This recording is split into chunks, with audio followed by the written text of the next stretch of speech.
with devious dungeons, foreboding forests, and the coolest cats. Welcome to the Dark Orb. A little bit of a hiccup there at the beginning. My apologies.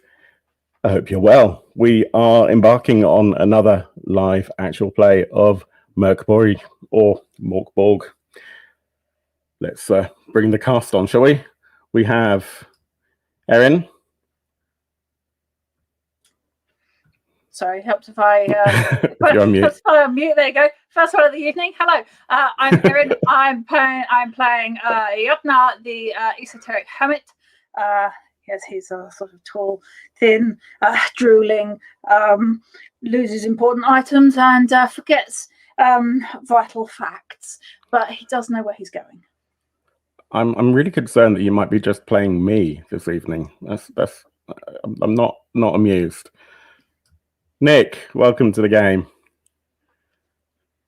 You're also muted, my friend. Hey, we're good at this, aren't we? Get it over with right at the start, and hopefully I'll remember for the rest of the evening. I'm Nick. I'm playing Orm. I am royalty who has fallen on hard times following the devastation of my palace. I'm wandering around in rather shabby leather armor. I do have some reminders of greater times. So I have a bumbling squire following around me. And I have two pet monkeys who follow me around, but don't seem to do anything very much that I ask them to. And I hate trees. What's wrong with trees, Nick? Sorry, what's wrong with trees? You just hate them. When they're waving in the wind, well, it's not the wind that's waving them. They're talking about me and plotting against me. That's bad.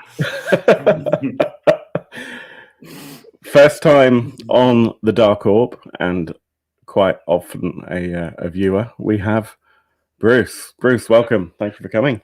Hello, and thanks for having me. So, I'm Bruce, and I'm playing Hostin, another esoteric hermit who just is shriveled around and quite being powerful what he is.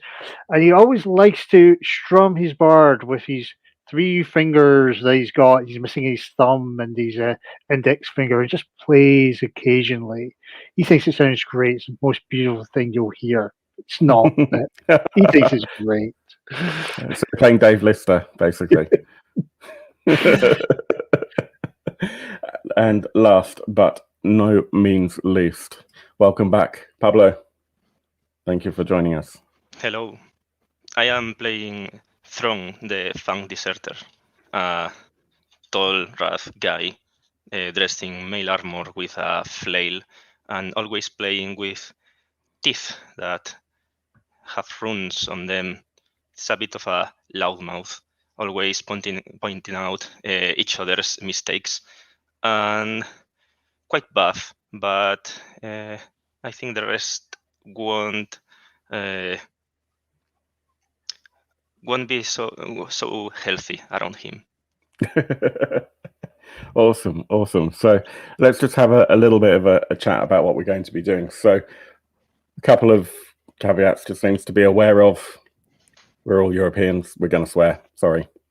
We're playing a horror game. I mean, it's not particularly dark horror, but it is horror. So there will be, violence and threats against the players, and probably things like dismemberment and stuff. Obviously, it's all fiction. Be aware. If you are of a nervous disposition, then just be mindful of that. That's probably going to come up.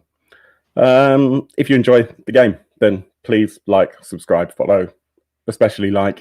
Those likes really do help the channel in a big way, so I really appreciate that. We have a private chat system. If anyone that's playing the game this evening is uncomfortable with the scene that we're in, then please just mention something in the chat, and the person who is initiating that scene, whether it's me or another player, just be mindful of that, and we'll move on. What we're going to be playing this evening, as I mentioned before, it's Mörk Borg. It's actually the House of the Hollow, which is there, by Dylan Mangini, and it's great. I really, really, really love it. I'll show you a couple of pages, although I haven't prepped them for an overlay after the game ends. If you're familiar with Mörk Borg, and the layout there, particularly of the scenario Rot Black Sludge, which is in the back of that, is really reminiscent of that. The layout is fantastic. It's available on Drive-Thru RPG. I got it, I think, as part of Zine Quest earlier this year. It's really fun. I really like it. And that is pretty much it, I think. We can make a start. So bear with me whilst I just find my appropriate screens. So all of you have been traveling through the forests and the wilderness, and individually, I would presume, although you may know differently, you have drifted off to sleep. Just natural causes in the mid to late evening. As the moon begins to kind of make itself more present, you're each of you woken by a piercing lullaby. It doesn't seem to be coming from without. It's certainly coming from within, and it wakens you in a beckoning call, pulling you to pick yourself up, and those few possessions that mean the most to you, to leave your camps and to head towards the sound that you're confident no one else can hear. You find yourselves on a foggy cobblestone path. As the mist clears, you see ahead of you a house that you don't recall seeing. You've been in this area thereabouts for a while. It's a miracle that you haven't all bumped into yourselves or bumped into each other before. Yet this house is just behind the mist, and you feel very much inclined to proceed to the front door. Follow me. I know where we're going. That looks like a rather hospitable place to be staying in on this evening. Let's go this way to the front door.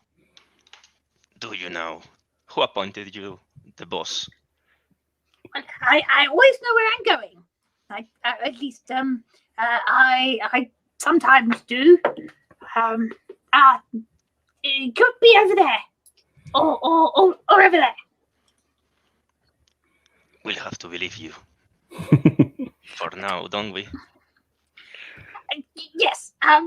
See, I did have a map. I wonder where I put it. I must have left it in my other robe. I'm looking suspiciously at the trees. Mm-hmm. Of which there are several. Yes. And the building itself, let me just give you a little bit more of a description of what you see from the outside. I'll just bring that up on the screen as well.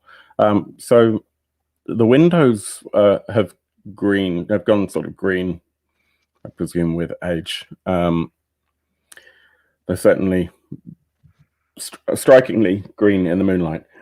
Excuse me. It's kind of disheveled. I mean, it's a grand building, but it is pretty run down in some ways. The lawn is overgrown. The lawn is very overgrown. In front of the building, just up those the steps that you can see, which you can't see on the screen. I apologize. There are some steps that lead up to the front door. There is a bronze statue of a knight. He has one knee on the floor. He is clutching a large sword, and there is a large gash, a cut across the chest piece of the knight. But yeah, the building itself, it looks like the path goes all the way around the building. So, is the statue made of stone? It is bronze. Okay. And is the sword bronze too, or does it look like a real sword? It looks like it's all part of the same casting, from what you can tell. Okay.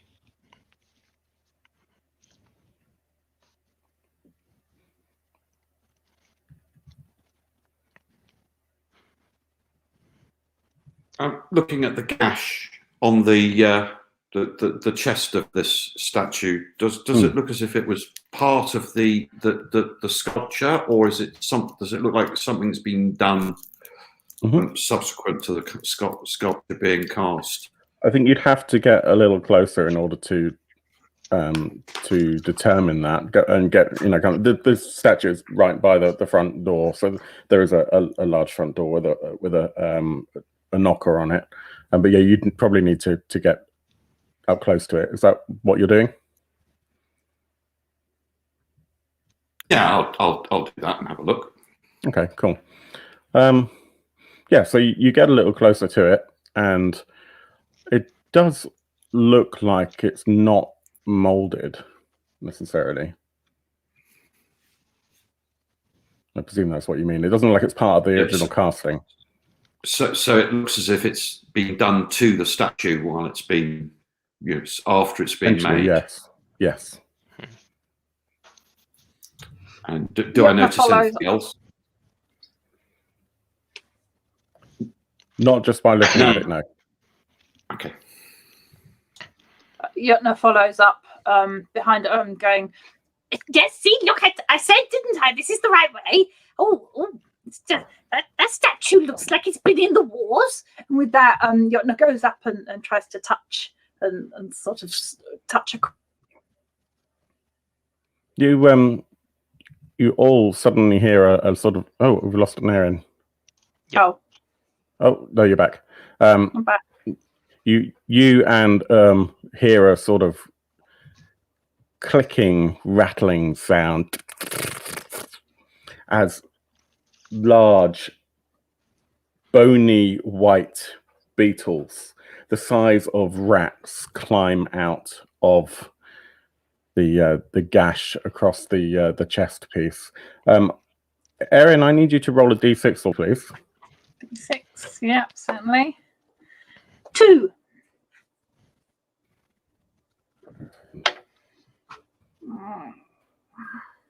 That was actually an initiative check. Yeah. And the enemies begin. Oh, goody. So I need you to look at what you did now. There are 4 of these creatures that come out one after the other. But only 2 at the beginning. So, Erin, I need you to roll your defense, which is an agility test. Difficulty rating is 12.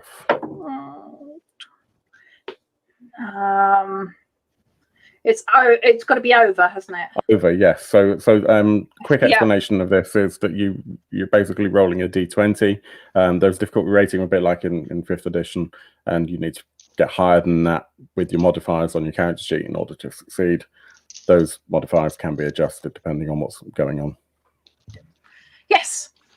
You succeed. Yep, no, succeeds. Yeah, sorry, I had to double check because I have Symbaroum rules in my head.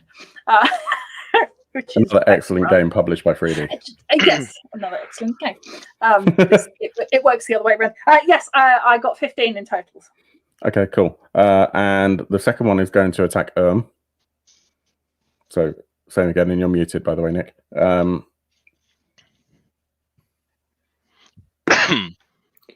And I've rolled exactly 12. Excellent. So that's a success as well. They then sort of drop down a little bit on this creature and on the statue, and then land on the floor, eyeing up the other 2. And 2 more come out and also attack Jotna and because of where you are. So you'll need to roll again, I'm afraid. That's a fail. Okay. And that's another success. Okay, so this is just Erin then is going to have to roll her armor. Do you have any armor? No. Excellent. Yotna's wearing just a sort of brown cloaky thing. Robes. It looks like it could have been a potato sack at some point. Okay, would you like to roll a d4? I will do. Whatever I roll is going to kill me. Oh, goody, I rolled a 4. Excellent. You feel this searing pain through your body as your bones begin to melt. I'm That didn't last very long, did it? And he sort of goes, and then falls into a pool. Full on of the organs floor. and skin. And what drops from his body and to the floor in this sort of pool of flesh and a potato sack is a water skin, a short sword, a bear trap, and a sacred scroll of hermetic step, and 54 silver pieces. Okay. I said he didn't know where he was going. I feel, Disgusting. I feel Hodgson is in the midst of this while John is dying, melting, is opening quickly the medical chest and throwing where he's free-fingered. Quick, rub this on you. You might not die just before. I know it's a waste, but it's worth it. Yotna only had 1 hit point. Yeah, and no armor, which is a bit harsh, really. Yeah. I'm gonna roll those with our teeth to give me some luck before the battle. Okay, No luck. excellent. That helps. I mean, it is now the 3 of you in terms of initiative. So, yeah, I would say, Nick, you probably want to go first, and Erin can find her next character. So to attack is going to be a D20. I presume you're doing melee, so it's going to be a D20 testing your strength. And if you hit, then you've got a damage die on your weapons. Yep. Okay. Ooh. 19 adjusted to 18. Yep. And I'm using my snakeskin gift, which is a dagger, which does D4 damage, but on a 1, the target dies immediately of deadly poison weeping from the blade. Nice. Awesome. And it's a 3. 3 points of damage. Yes. Excellent. So that is enough that you've just managed to skewer it. Erin, I should probably point out, as I think you've forgotten, and I've only just remembered, that most characters have omens as well. Yes. And I forgot to remind that you could have used one of those omens. So the omens actually allow... But omens deal max damage, re-roll a die. Oh yeah, re-roll a dice roll. But oh yeah, I forgot. Oh well, not to worry. I'll remember for next time. And there you go. Lesson learned for everyone else. Cool. So one of those creatures is kaput. Oh. Do my monkeys get an attack? I don't know. What do we know about them? It gives their hit points and the fact that they punch or bite for D4 of damage. Well, then screw it. That's what we're going to do. I have not ever played as Wretched Royalty and had monkeys, or not just had monkeys at all. Actually, No, it's from the initial. Yeah, character generation. Yep. Yeah, I've never had a character that ended up with those. So I always do random rolls as well. Yeah, do it. Monkey number 1 misses.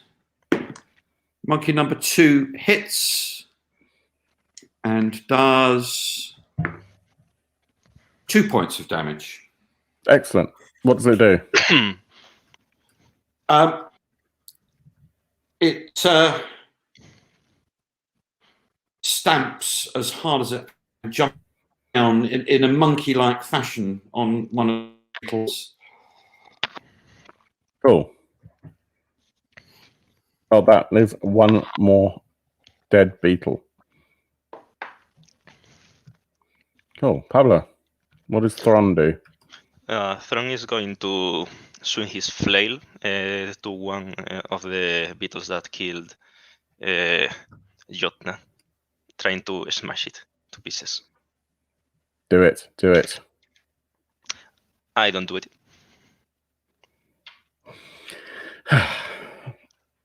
And with that, Makari, The flail please. splashes Paul. into Jotna's melted Nice, body, just and everywhere. Just making a mess of the front door now. And with that, another adventurer or some form of scum wanders up the pathway. Wandering up comes a small rat-like creature. You can't quite tell if it's male or female. All you can tell is it looks like it's descended from rats. Hello, I'm Makari. Gutterborn scum. Don't hold that against me. It looks like you guys have got yourself in a bit of a pickle here. Here, let me help. Have we got any more beetles attacking, or are they now all dead? There's two left.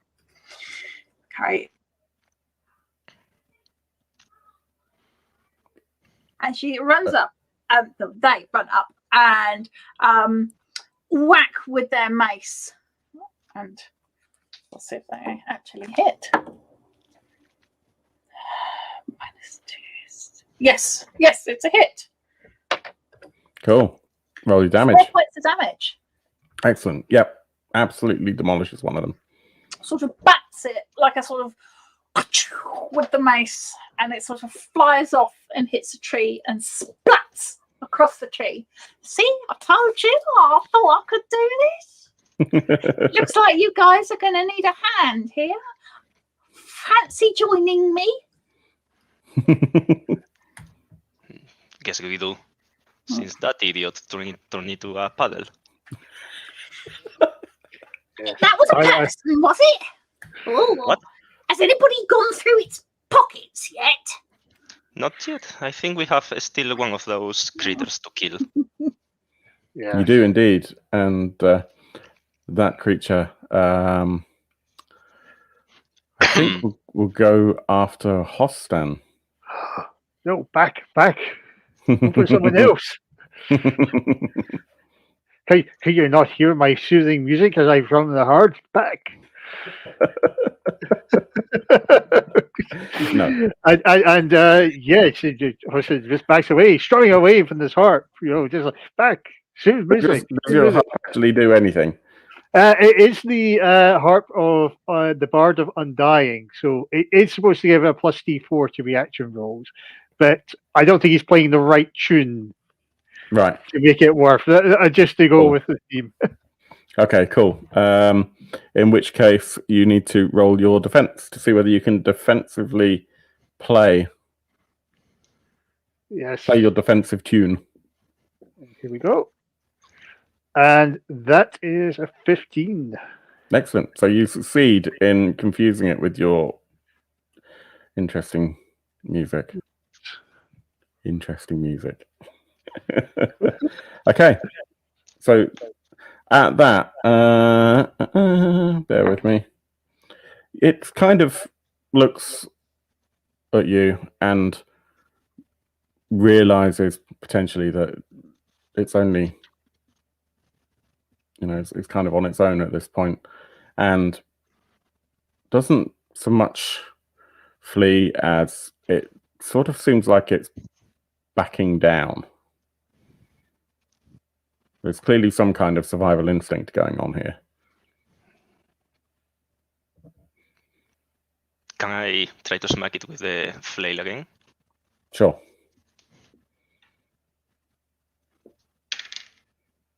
Uh, 12. Just 12. Yeah, that's it. Roll your damage. 7. Yep, that's more than enough, and it splats under your flail, and the innards of this creature just sort of begin to seep into the dirt of the path. There's a house in front of you. The front door, which is significant in size, has a large knocker on it. The door itself, which was once a beautiful oak, is half covered in the dripping remains of someone you've only just met. What do you do? I've taken a liking to that bear trap. It reminds me of my teeth. So I'm gonna pick it up from the paddle. Give it a lick. Try that flesh paddle. You never know. And The bear trap is a difficulty rating of 14 to spot it, and it does D8 damage. nice. Good to know. The pool that was Jotna also still has in it a short sword that does D4 damage, a noose, which is just a piece of rope, a hermetic step sacred scroll, which is allows you to find all traps in your path for 2d10 minutes, and 54 silver pieces if anybody wants to finish looting the puzzle. Thron couldn't care less about the scroll. I will take the noose. Huston will pick up the noose and then strum badly some song on his harp for we introduced colleague that we never got to know so well.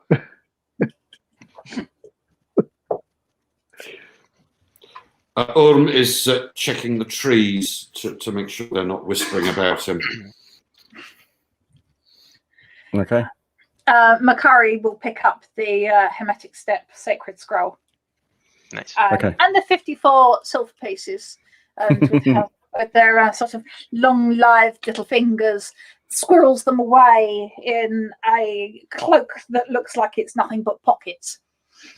And then starts to head for the front door of the building. Okay. You ascend to those steps again, and in fact, for the first time with Makari, they're not the cleanest steps that you've ever trodden on, but this is the land of Mörk Borg, so I mean, you know, the world, the universe of Mörk Borg, so that's not really a surprise. The door has seen better days, but there is a large brass knocker on it, which you can use if you want. I go behind Mekari too. Okay. Makari's not going to knock on the door first. They're going to attempt to push the door to see if it opens without any knocking or anything. Okay, that's fine. You can roll a strength if you like. No. Okay. I rolled a 6, and I've got. That's fine. So you put your entire body weight behind this thing, and it doesn't really move at all. I think it's locked. And with that, they sort of produce from their pockets a set of lockpicks. Yeah, I mean, you can do an agility test and see whether or not that works. Okay.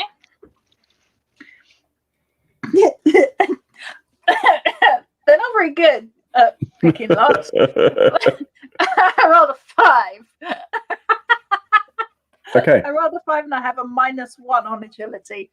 So Okay, that's fine. So you definitely hear a click as you're doing this, and you think you've been successful. Then you go to test the door, and it's still not moving. I'm gonna go to the door and knock as hard as I can and say, "Hello, anybody home?"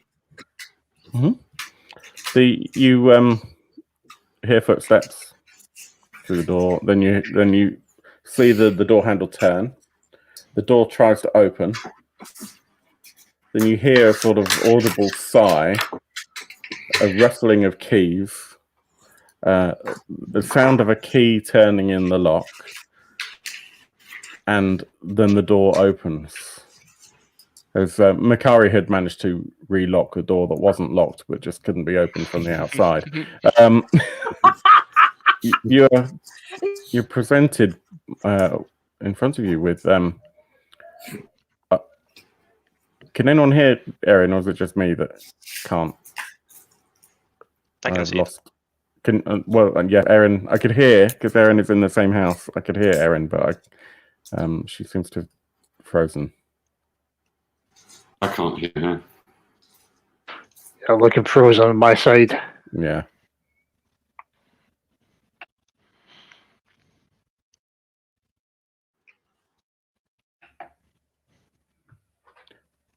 Technical difficulties. We will keep going, and hopefully she can hear us, and we'll catch up. I need to keep an eye in case she reconnects. Oh, there we go. Erin is probably reconnecting. The door opens, and you see there's a butler. Hang on a second.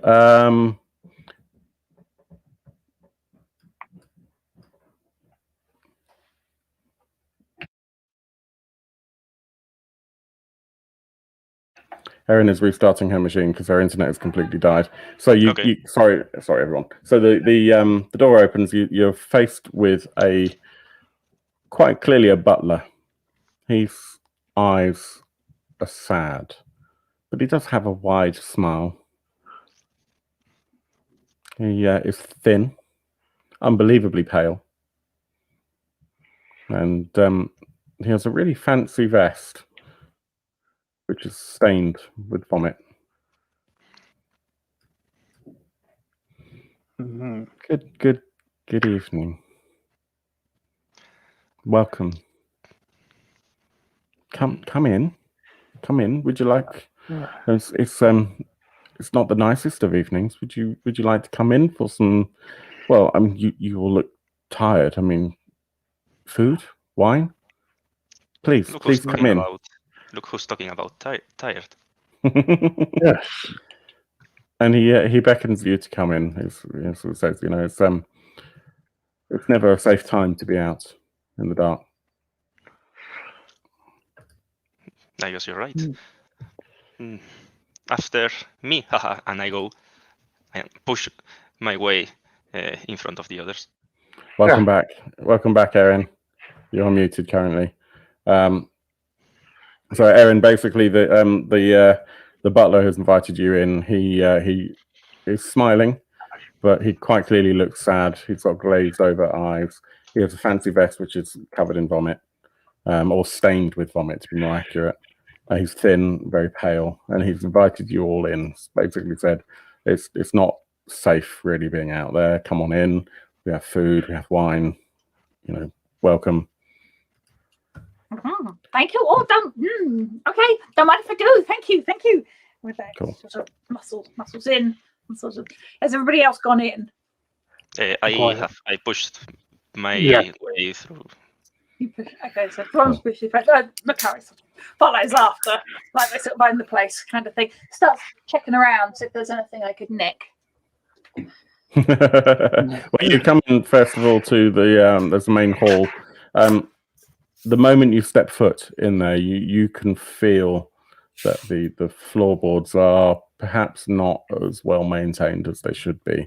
You can feel them creaking. You can hear them creaking and bowing, and you straight away kind of feel like you need to, watch your step, I would say. The wallpaper is peeling off the walls, and it smells slightly damp in here. But the hall is very well lit. That moonlight from outside is coming in through the pristine stained glass windows, and there's a faint green glow throughout the hallway, and you are gestured into the room to the left as you come in, which is the dining room.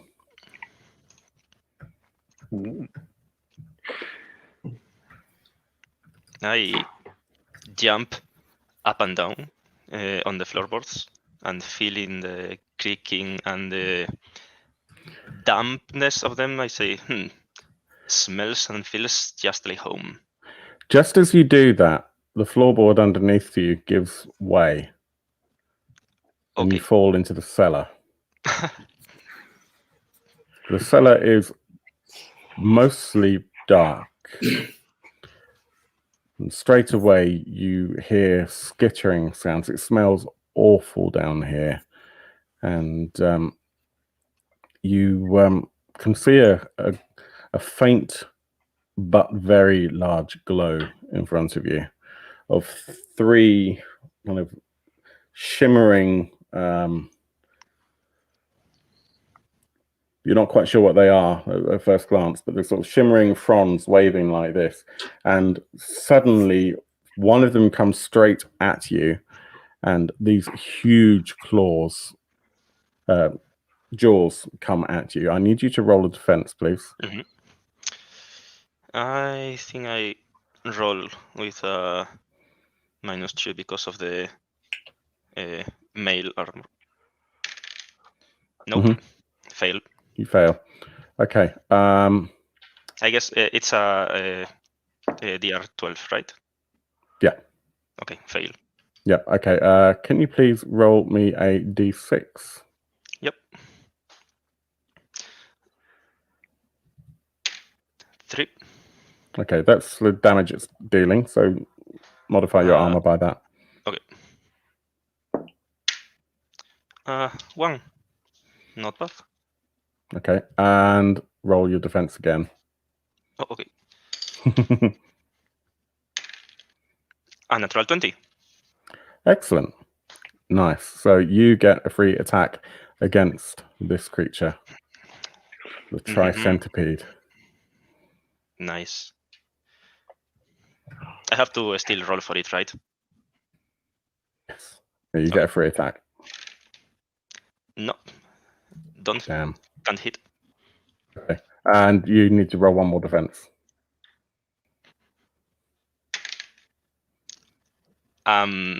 It's another natural 20. Cool. Let's see again. I am going to try biting it this time. So it's a DR10. Okay. 13, yep. I bite the third head. For it's a D6 damage. 1. Okay. You don't manage to get through its carapace. Okay. So I have to you roll do no damage, but you're now attached to it. I have to roll a D6 because maybe they get a free attack on me because of biting them. Oh, okay. Yeah, they do get another attack on me. Okay. Okay, so roll your defense. Yeah, I avoid it. You avoided it. Cool. Okay, so you are down, you've fallen down, and you can hear this sort of scuffle downstairs. What are the rest of you doing? And Pablo, don't let me forget to come back to you. Sure.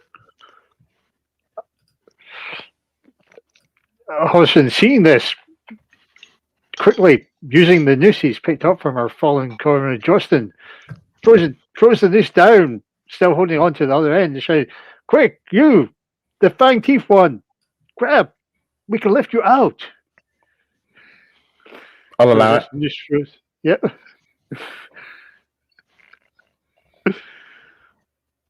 Can you repeat that? I got a bit. So they've thrown a rope down to you. Yeah. Oh, okay. It is a noose, but It's fine. Perfect. I am. If I can, I should really probably have made you do a test to see whether you died just in the fall, to be honest with you, but I didn't. I mean, I have armor. Yeah, true. Maybe. Yeah. I put my left arm through it and grab. if we take, we can pull them up, shouting to the other two and the butler. Yeah. Whether they help or not, we'll find out. Yeah. Makari will she sort of looks over the hole and went, I was going to say you didn't want to do that, but you seem to have handled the three-headed thing quite well. Yeah, let's pull him out. Yeah. What I will say is start helping with the pull. Thrawn is going to have to roll effectively 3 opportunity attacks here. Okay. And it's going to be a DR 14 because you're not really able to move much, just sort of shake. Okay. Natural 20. I Yes. don't know what's. I don't think you're going to be able to attack it very well, to be honest. I don't attack now, right? Just. I don't think you. I mean, you could maybe just about kick it, but I'll say you only need to roll one more. Okay. Avoid. Roll one of those over as a second success. Okay. Nope, that's a fail. Okay. 3 points of damage modified by your. Just a 1, so 2 points of damage. Okay, and you managed to get pulled. Oh, we've lost Aaron again. No, we haven't. Yeah, we see you just managed to get pulled back up, somewhat dented and less confident maybe than you were before. And the butler says, "Oh dear, we seem to have a hole in the floor. That's unfortunate. I suppose I'll have to deal with that tomorrow."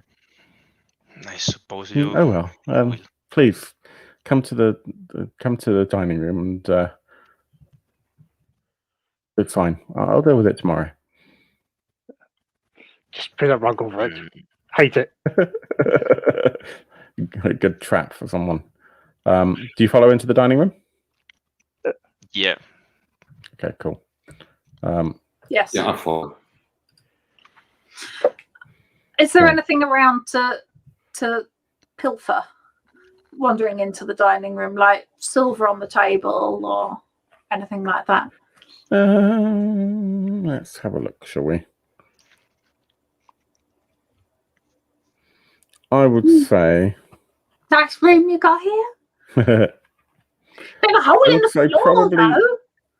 probably not initially anything that you think is worth taking, but of course he's going to prepare you some food, and that'll obviously be served on a platter, and he invites you to sit around the table whilst he does that.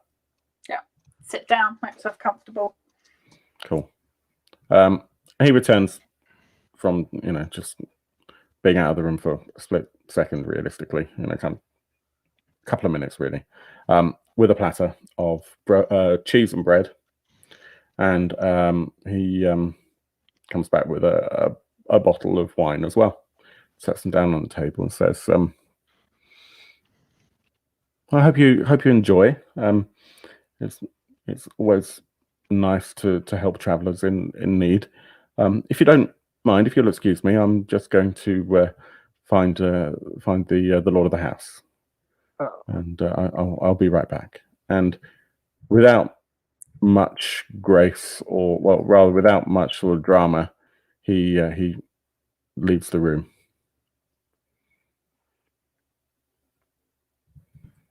Alpha, a piece of cheese and bread and a sip of wine to hand-fund my utterly useless squire. Okay. Yeah, he takes those gratefully. Makari goes for the cheese and picks up a piece of cheese. Cheese. Oi, you! What was that great big thing down the hole with the heads? Do you know those things that sometimes skitter around your house when you're sleeping? What, rats? Yeah, but much bigger and with more heads. Oh dear. It looked pretty big. It looked pretty scary. It wasn't. It was nothing. The dining room itself is quite dusty and cold. There, the fireplace is there, and the flames are blue, and those blue flames do kind of light the room, in a slightly eerie way. But it's nice to have somewhere to just sit and think about things a little bit. Are you taking a breath at this point, Thron? If I can, yeah. I grab in the bottle of wine directly and Okay, not so using any glass. there are glasses there. So you pour But yourself. I'm not you using just- them. Okay. Yeah.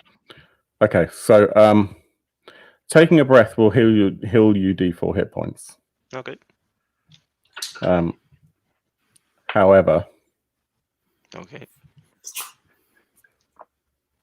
those of you who have drunk from the wine, and I Mhm. don't know if Hostan did or not. Hostin just took the cheese. He was Okay. picking it up in a lobster grip with his 3-fingered hand. He's got this one good hand, but he's always constantly doing this with this. With So it. those of you who drank from the wine, and I would include Hamfund in this, need to roll sorry, my thing's just on a toughness test. Okay. With a difficulty rating of 14. Okay. Nope. Hamfund fails. Okay, so everyone who drank from the wine, each of you roll a d4. Uh-oh. Oh, join in.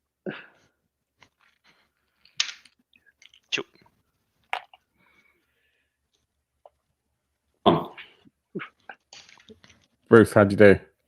4. Okay, that is the number of rounds that you're going to have hypnotic, overwhelming visions of the moon crashing into the earth. Okay. So it's not hit points, which is good. As that comes over you, you'll kind of realize that the room is unnaturally cold for the fact that there's a fireplace there. And it is colder the nearer you get to the fireplace.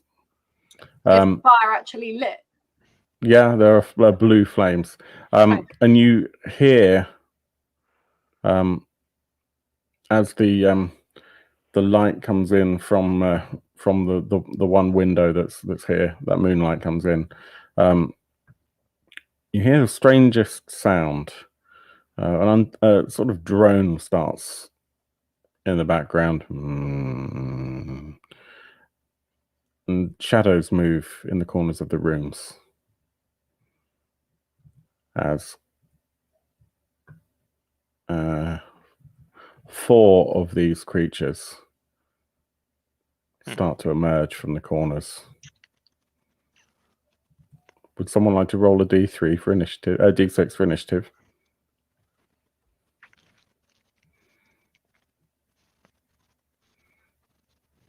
Three. Okay, you go second. So there's one of these attached, coming at each of you. So bear with me.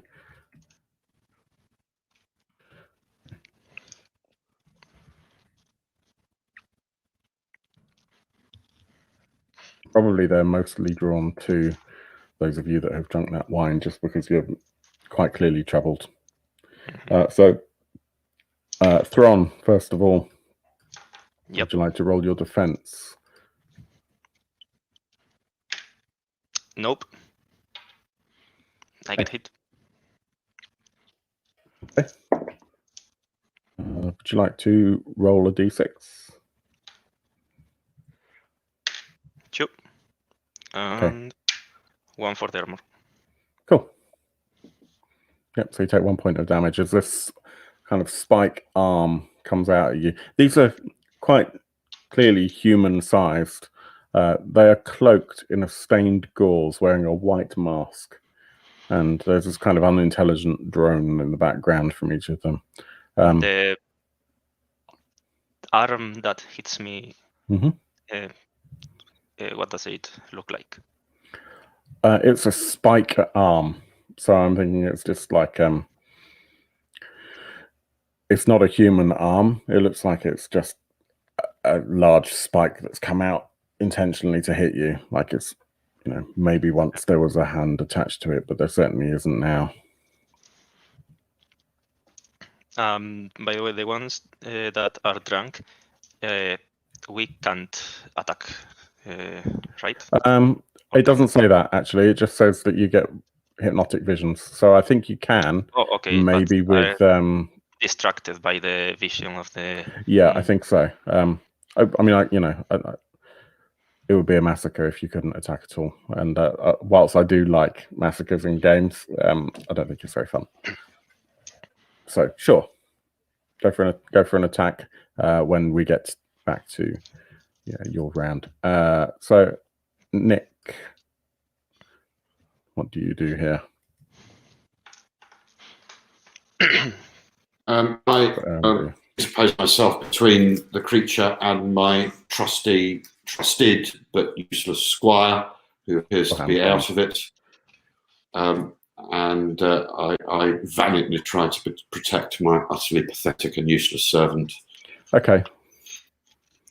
Okay, so that's rolling an agility to see if you can. Well, I would say that you're trying to protect Hamfund, right? Yes. So if you succeed, are you stepping in the way to take the damage?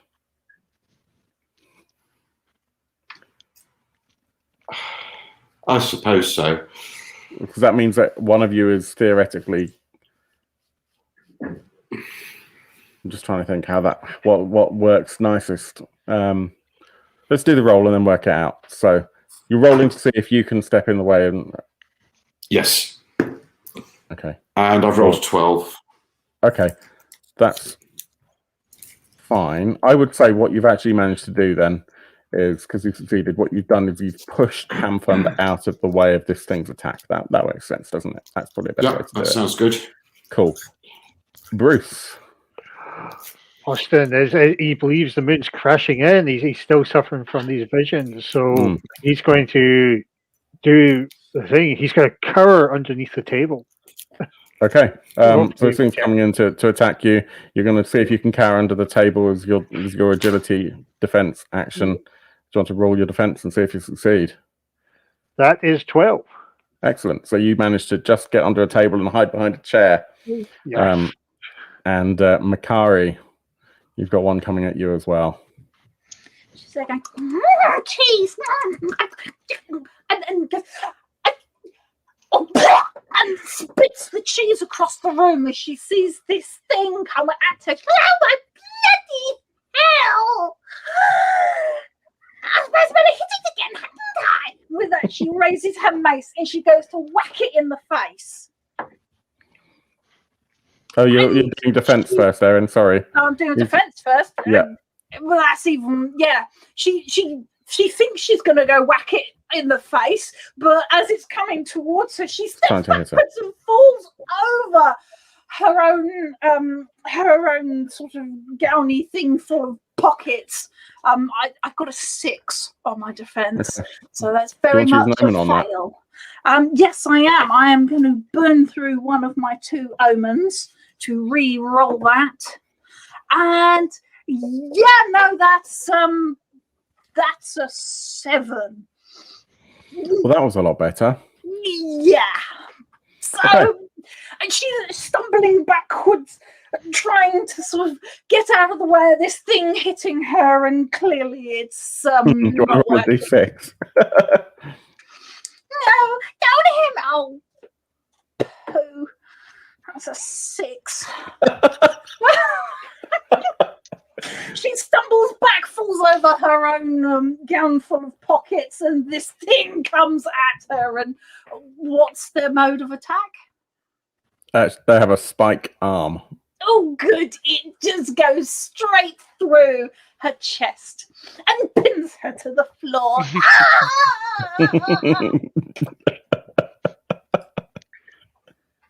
She only had 4 hit points. Well, that still would have been quite good under other circumstances. So I think Erin is going to get the Wooden Spoon Award this game for, or the medal for the most player character deaths in this session. Let's see if anyone else can beat that. We're currently at 2 in under an hour. Yes, it's pretty good going. Your next character will also be drawn the same way, and I would presume is shown in. So they'll come in through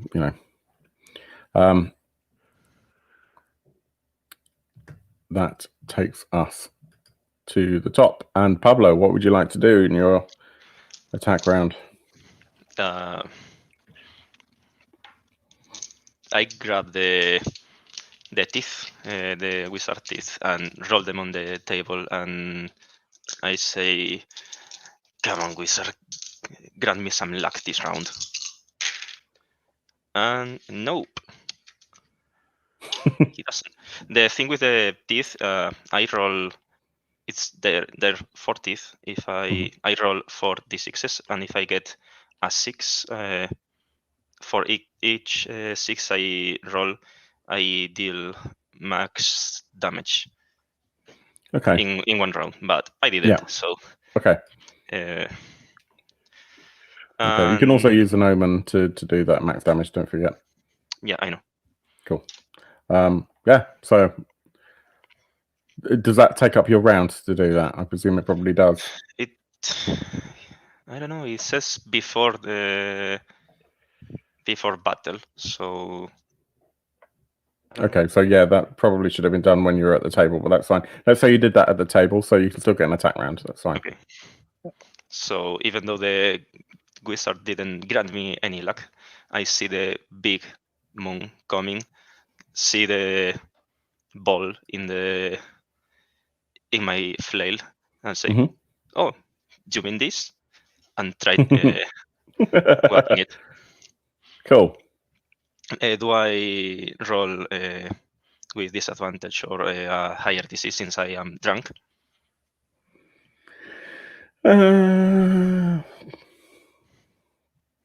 Yeah, let's make it a DR10. Sorry, a DR14 to hit. Yeah. Okay. Oh, 16 plus 2, 18. Finally. Cool. And yeah. 3. Okay. Actually, cool. No, I'm not gonna spend that omen yet. I only have 1, so yeah, 3. Okay, cool. Nick. I will wade in with my dagger. Yes. And it is a palpable hit, which does.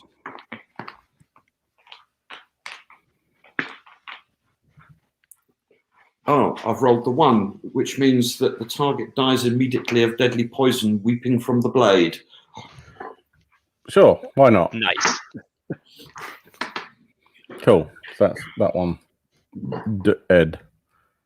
Nice. So that means that there are 3 remaining, one of which has been hit by Thron. Bruce, what does Hostan do?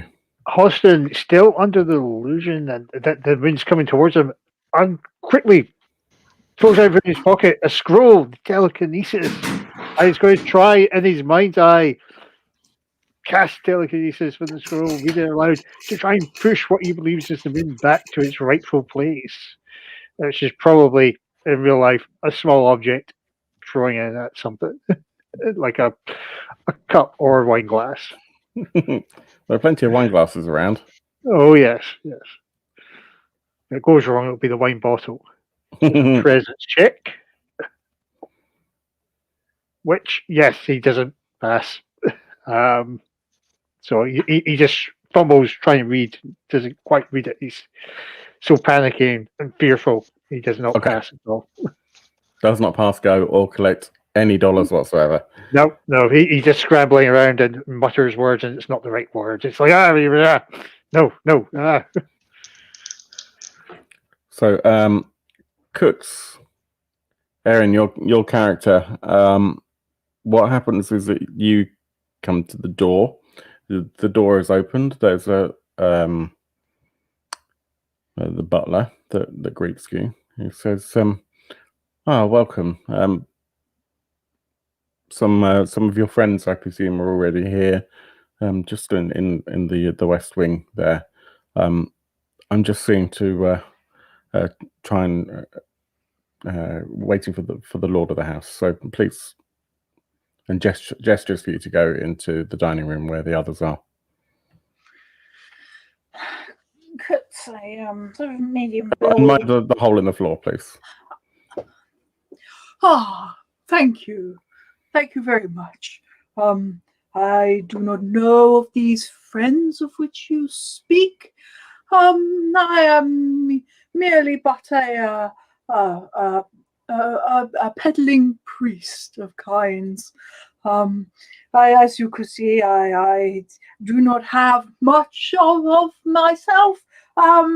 See, he goes to scratch his face and then remembers at the last moment his hand is a hook.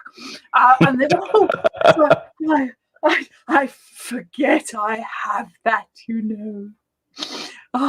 Anyway, sorry, you were saying there are people. Anyway, you are inviting me, and you're very kind. I shall join these people of which you say, and maybe, maybe I could become friends with them. Yes. Oh, look, you've got a large hole in the floor of your hallway. Oh, that's a rather large three-headed thing you've got living down there. I'll just scoot round it. With that, he sort of shuffles round up against the wall, round as far as he can, past the hole. Sort of comes through the door. He's almost like he's sort of gliding through the door, like he's on roller skates or something. He sort of comes through I'm just imagining this. There's a scene. There's several scenes in the film Wayne's World. There's a particular one where they just sort of quite clearly use a travelator, like a conveyor belt, to come off the screen. Yep. I was thinking of the penguin from the Blues Brothers. Yeah, no, you're right. That's exactly it. Yeah, that's what I had in mind. Yes. The penguin from Blues Brothers. So he comes through the hall. Ooh, what do we have here? And surveys the scene around him. Yes. What does he see as he comes through the door? Well, there's a squelched corpse. There's a corpse that's been pinned to the floor. There's a helmet under the table. There's a helmet under the table. There's what looks like a squire that's been sort of flung against the wall near to a fireplace, and they're looking a little bit shivery. And then you have a fanged deserter wielding. Is it a flail you have? I can't remember. You're muted. Yeah, it's a flail. Yeah. So there's a kind of a fanged deserter with a flail. They've quite clearly just hit this creature.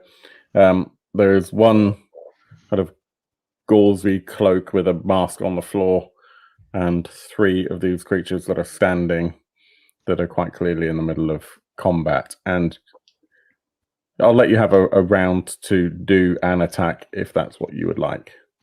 Okay. So Crooks goes, oh, this looks like quite an exciting situation, doesn't it? With that, he flings back his cloak that's been on him. So he flings it back, so it's behind his shoulders, and then stands sort of legs apart in a shimmering bright red full plate mail. Oh, from here down.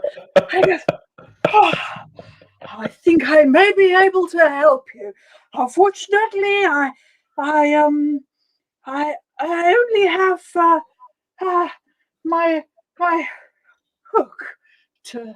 Yes, here we go. And with that, he strides straight into the room and tries to hook round one of these sort of gauzy, cloaky mask things with his. Okay. Try and sort of yank it off. Yeah, this guy's got no bleeding weapons. Yes, he hits. Excellent. And it's D6 damage. Excellent. Do it. 5 Which one are you going for? Whichever one is closest. Okay. So strides in and straight round, catches it with his hook and pulls. Let's say that's Bruce's one. Okay. Cool. So it is their turn. The one that went after Thron tries to go for an attack up against Thron, so flails its arm around in retaliation for the flail that had attacked it. if you'd like to roll your defense. Yep, I 17 minus Cool. 2, 15. Excellent. Yep, that's a success. And the one that would have attacked Bruce, which has been quite badly hit, is still there. And I'm not sure it would actually try and attack you under the table. I think it's going to struggle. So I think it's probably going to turn around and try and hit back at the priest that's just hurt it.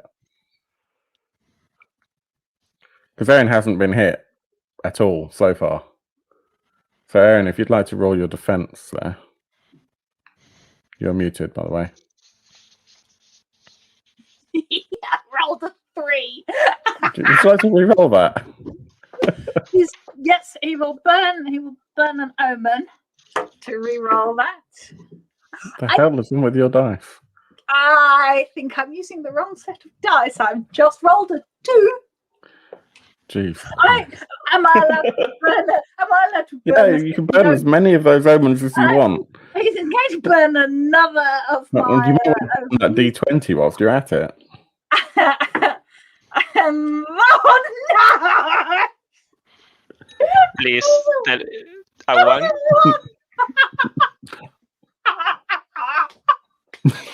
Send in the clones. You don't want me to use my omen on that, right? Or do you? Oh no, it's fine. It's fine. I'm wearing plate mail armor. Okay. It's fine. It's got 6 hit points and plate mail armor, so. Okay, done. Okay. It's cool. Now It's cool. that you've said that, can you roll a D6 for me, please? Absolutely. 3. Okay, that is the amount of hit points that it would normally do in damage. But it's going to be 2 lots of that. It's double damage because it was a... oh no, sorry, because it was a defense fumble, wasn't it? Yeah, that's right. Yeah. PC takes Yeah, double double damage. damage. Armor is So 6 reduced points by of 1 tier. damage. So, Your armor is reduced by 1 tier. okay. So that takes it down to a tier. It is usually a tier 3. Yeah, so it's a D4 for your armor now. So it's D4 for my armor rather than a D6. Mm-hmm. And I rolled a 4. Excellent. That is good. So it only does 2 points of damage. Yes. I managed to soak 4 of that. So he takes the hit straight on.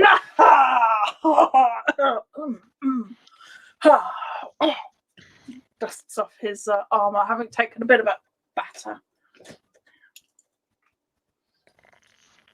Nice.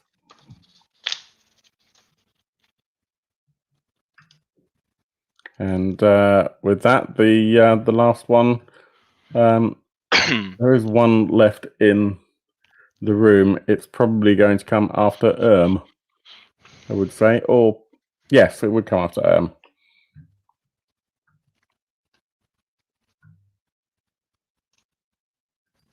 You're muted, by the way. And my defense roll is a success. Excellent. Good. That means that you guys are up now. So, what do you all do? Do you want to go first in your retaliation? Yes. Hanfund has had his round of being from the wine, so I can call to him, draw my ancestral sword, Eureka. So I'm presuming that he does that, and so now I get to attack with it. Yeah. Which is a miss, and I have to roll an extra dice to see if anything horrible happens. And unfortunately, it does. Eureka slips out of my hand, flies straight at Hanfund, skewers him, killing him, and the sword vanishes in a sort of a misty fashion. You, my friend, are a marvel. What Is that a what you meant trick! to do, of course? A disappearing sword. What a trick! Hamfund, rest in pieces. Bruce. Yeah, Hudson is still dizzy. Was he? In fact, he didn't look quite good after that spell, so he's loose now a bit woozy, but he still believes that there's a moon there. So he's now given up on the scroll, and he's going to, from under the table, just push over one of the chairs and try and prod the moon away, push the moon away in his mind's eye. That's what he believes is coming through. He's really not taking It's this that well. overwhelming that he just can't think of anything else. Yeah, and he's looking very woozy, so it's looking very shaky. Cool. Thron. He's going for that bite attack. Okay, do it. Which one are you going for? The one in front of me, but I failed. Cool. Yeah. But you I failed anyways. Okay. So that leaves us with Cuts. Cuts. However you're deciding to pronounce the name. Cuts. With that, he's going to. He will be attacking whichever one's now closest and left. He wields round and brandishing his hook. Goes, I've done this once, I will do it again. And swings round to miss wildly at swinging round. He swings round with his hook, and he goes to catch this sort of gauzy gribbly, and actually spins all the way round, and he's then back where he started from. Excellent. Completely failing to hit on his way round. Superb. That was a really impressive round by everyone. I applaud you in a very nullifying manner. Okay. So that brings us back round. The one that was hurt by Cuts is going to try and do something about the fact that they were just missed wildly, and probably try and stab you in the back whilst you're spinning. So if you want to do a defensive roll with probably a different d20, if I were you. Me. Yeah. Yeah. Here we go. Oh, for fuck's sake. No. I'm going to burn my last omen. Down to our last omen. We're going to do this. Come on. Pretend you're It's going to be another one. Pretend you're a D&D dice, not a Symbaroum dice. Come on. You can do this. Yes! An 18. Nice. You can't hit me, he says, steps back, gleaming in his shiny red armor with his slightly rusty hook hand on his hip. Awesome. Right, Pablo, the one that was engaged with you. Did you want to try and avoid that attack as it tries to come in and skewer you and make a kebab from you? Ouchie. I rolled a 12, but because of my armor, that's a -2, so it hits. Guesses. D6, right? D6. 5. And for the armor, just a 2. 3 points of damage. You feel alive? I am going to use my omen to reduce the damage by D6. Do it. 5. So yeah. Ah, nice. Cool. I am still at 5. That leaves the one that was coming after Nick, or coming after Okay. I fail on my defense roll. Excellent. 1 damage which is reduced by my armor by Which is going to be fine. 2. So yes. So it tries to stab you with its spiky hand thing and spike arm, and yeah, it just kind of. What kind of armor are you wearing? Yep, you're muted. It'll scud off my leather, probably adding another blemish to it. Cool. Coolios. Right. So let's go back to the top of initiative for you guys then. Let's take it from the top. Nick?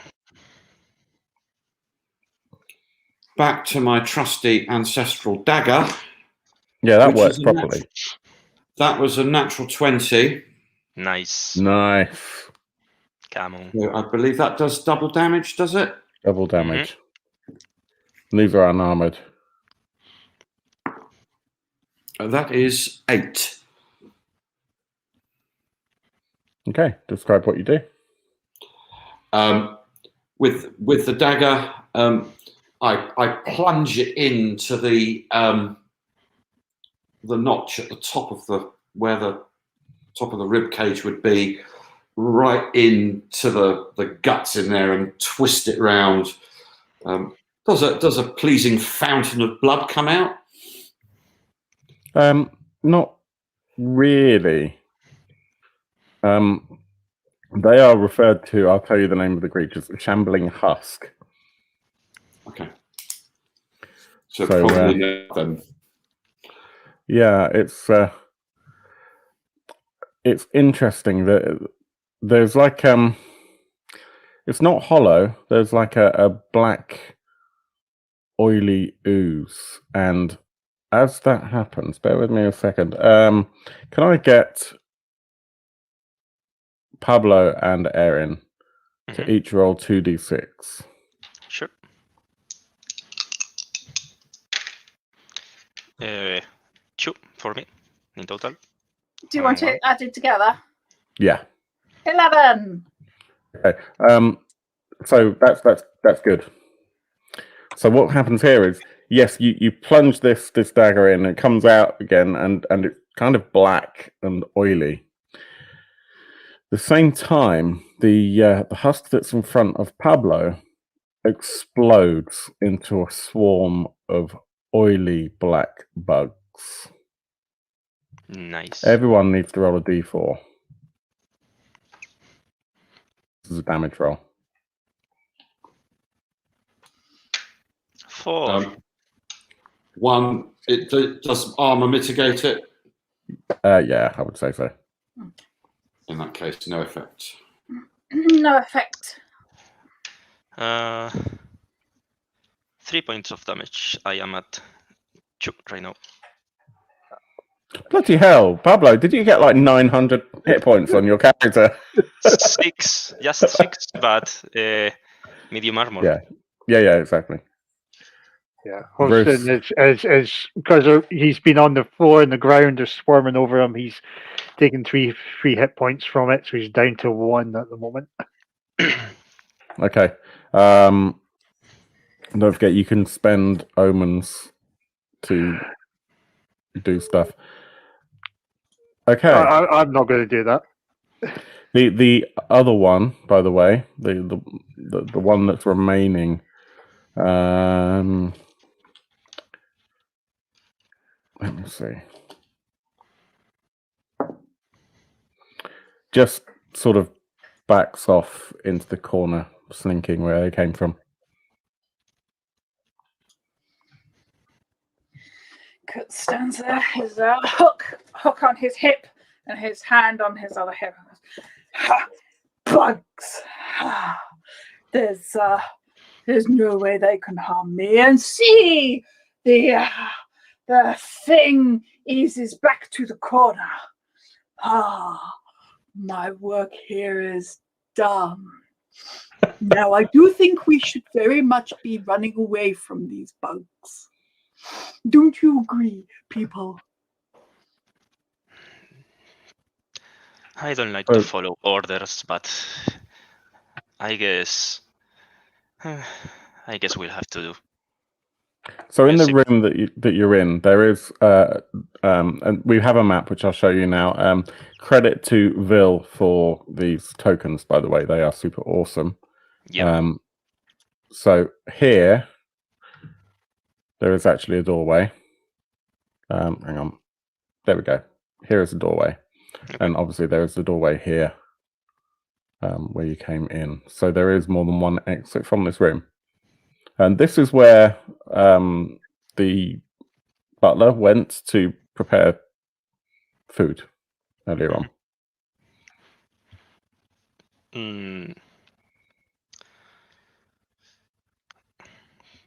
What does it remain from these husks? Is there any mask and cloak from them? The description of them was they're cloaked in stained gauze and wearing a white mask. So, yeah, of the two that are dead, neither of those had their masks destroyed intentionally. So I would say that's fine. If you want to take the mask. I want to inspect the mask and take it. Yeah. Okay. That's fine. It's just like I think there's like a it just says a white mask. I'd imagine that's almost like a porcelain kind of mask. If we look at the picture, I'll just show that up again. Yeah. And I think I'm going to dress myself with the gauze also on top. Okay, so you just want to look like one of those now? Yep. Fine. No problem. What do you guys do? Are you leaving this room now? Is Hostin kind of recovered because he took it quite the? Yeah, that's fine. We're out of combat now.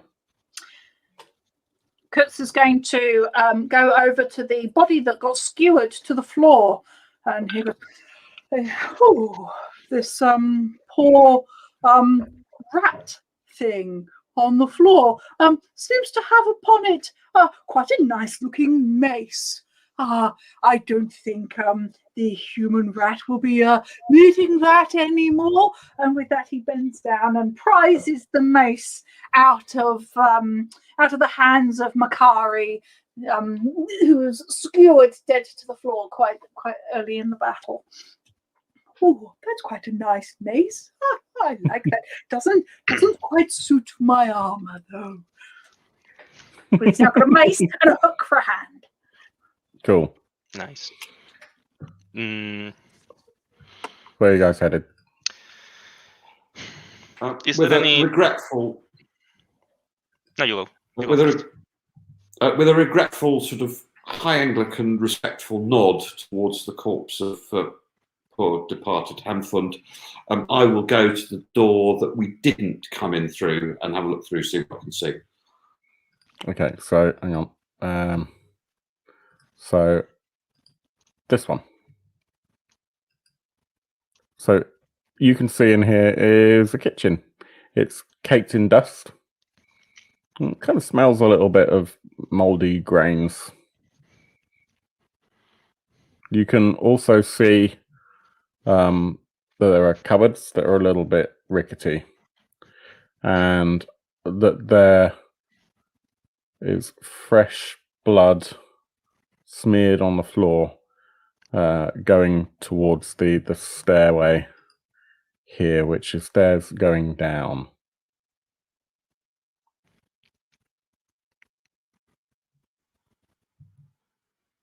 So, chaps, shall we investigate those stairs and deal with that three-headed beastie that had a go at Throm? I think that might be quite a good idea. But somebody else can go first. Does anybody have a refreshment for me? You know, any tonic? I have.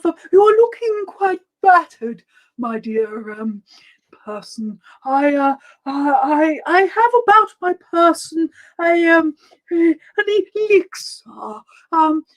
It gives but life upon drinking to the lips.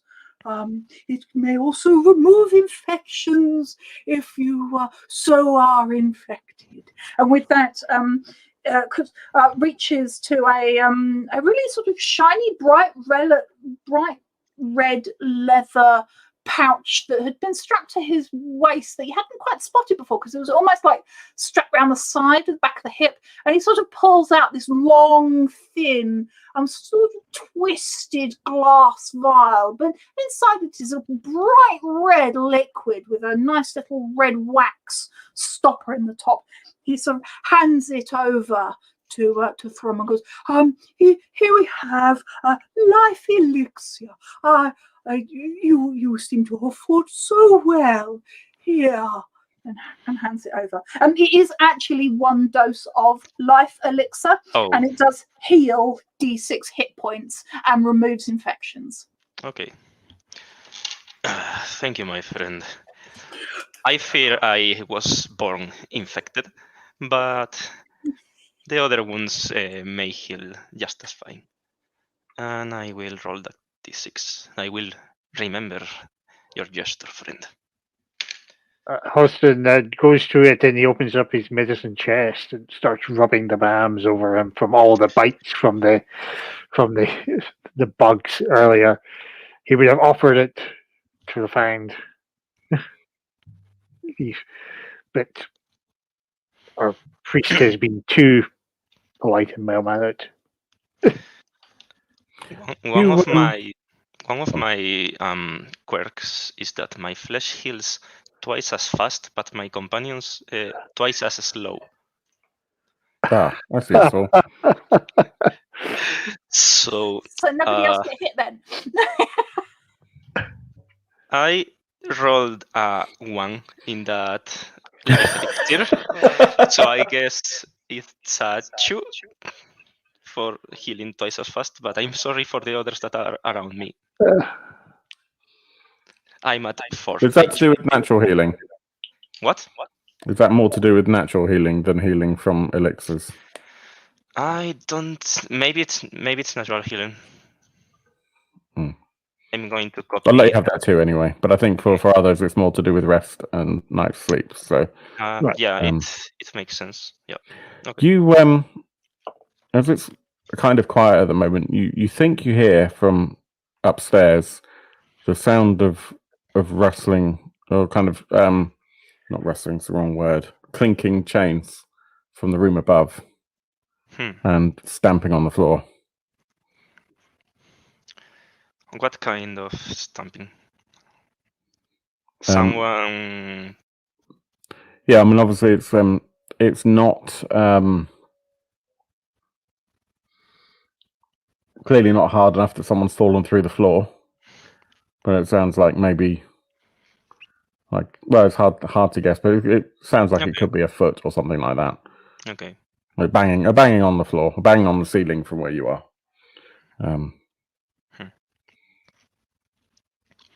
And yeah, the kitchen is there also. Yeah, there are cupboards, blood on the floor. Or we'll have you can also see there are double doors at the other side.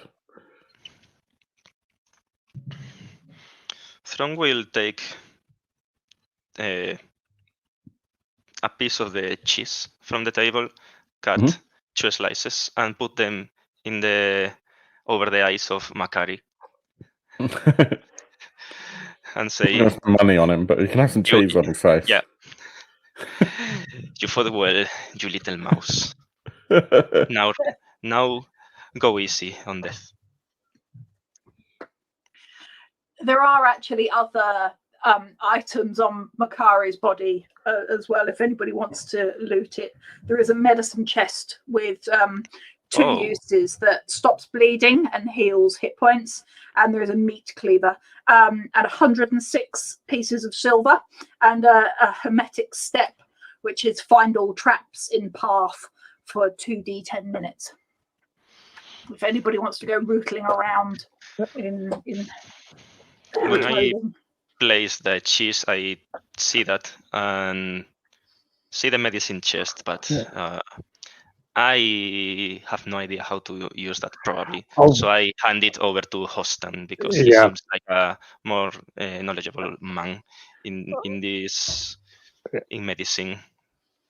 I'll take the 2 uses and replenish the 2 uses from the supply. Oh, that's a full chest.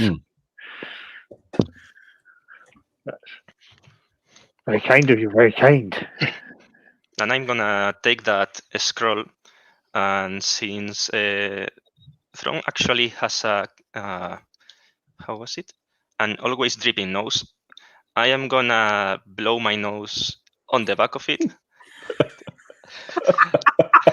Since I can't read, and then I'm gonna offer it like I didn't just do that to Guts.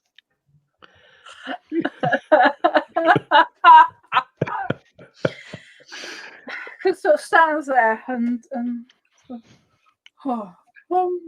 suppose that's one use for what looks like it could have been quite a sacred scroll of sorts.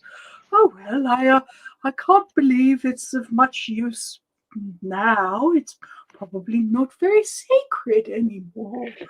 Okay. I mean, I did it on the back. Those black scribblings on the front are still there. He sort of holds it up, and the sort of the stuff that's been blown from Throm's nose has wetted the parchment such that all the ink has now run, and it's now an utterly useless scroll. It could possibly find all traps in path, or it could possibly lay all traps in path now at this precise moment in time. Yeah. Kunz isn't going to attempt to take the scroll with him. He's not that daft, and he has his hooky hand and his mace, and he has a crucifix about his person too, and if he so needs. He sort of goes, oh, well, I think we should probably be going from here, unless there's anything else we want to be doing in this room. To be honest, I mean, coming through into this house, there was a bloody large hole in the floor with a large 3-headed thing that looked like a centipede in the cellar. To be honest with you, I'm not quite sure we should be following those stairs down. Is there an up to the staircase? Or is it just down? There is an up, and there's at least one room on the other side of the hall. Okay. That matches the room that we were in as well. Oh, what do others think? I mean, I will go down those stairs if we so decide, but maybe our calling could be or could be elsewhere in this abode. Yeah, I think that hole was from my very tough legs. I have to apologize to the. Yeah, I have to apologize to the Lord of the Mansion, I guess. But apologize to the damn floor. But what can I say? It reminded me of the ship where I was born. It smelled nice. It smelled like my mama. But yeah, that thing in the cellar, it took a bite at me. I also took a bite at it. I don't want to see it again for a little while. Maybe later when I feel better. Perhaps we should check the room the other side of the hallway then. Cool. So I'll just bring the map back up here. And yeah, you should all be able to move your tokens as you meander over. And as I see one of you enter that room, I will show you there. So yeah, bearing in mind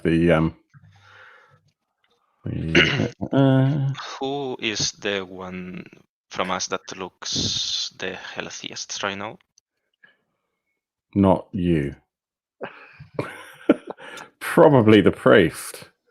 The priest who's just kind of wandered in, looking all. The shiny red priest is down to 4 hit points because he did get donked quite He did badly get by the. Same, I'm at 4 as well from that life elixir. If the wretched royalty is at more, maybe he can go first. If not, I'll go first. Yeah, I'm at a mere 2. Okay, then so I will move there. you Where's enter the that door? room. Yeah, no problem. So Yes. that I would say is the door where you are now. Okay. Yeah, and Chris within is going there, to follow up behind.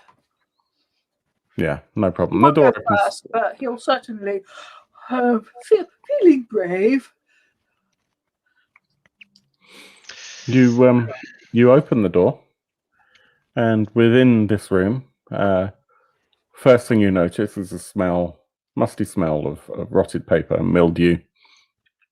There's shafts of green light that seem to be filling the space between the shelves of the library. The bookshelves are collapsing, completely disheveled.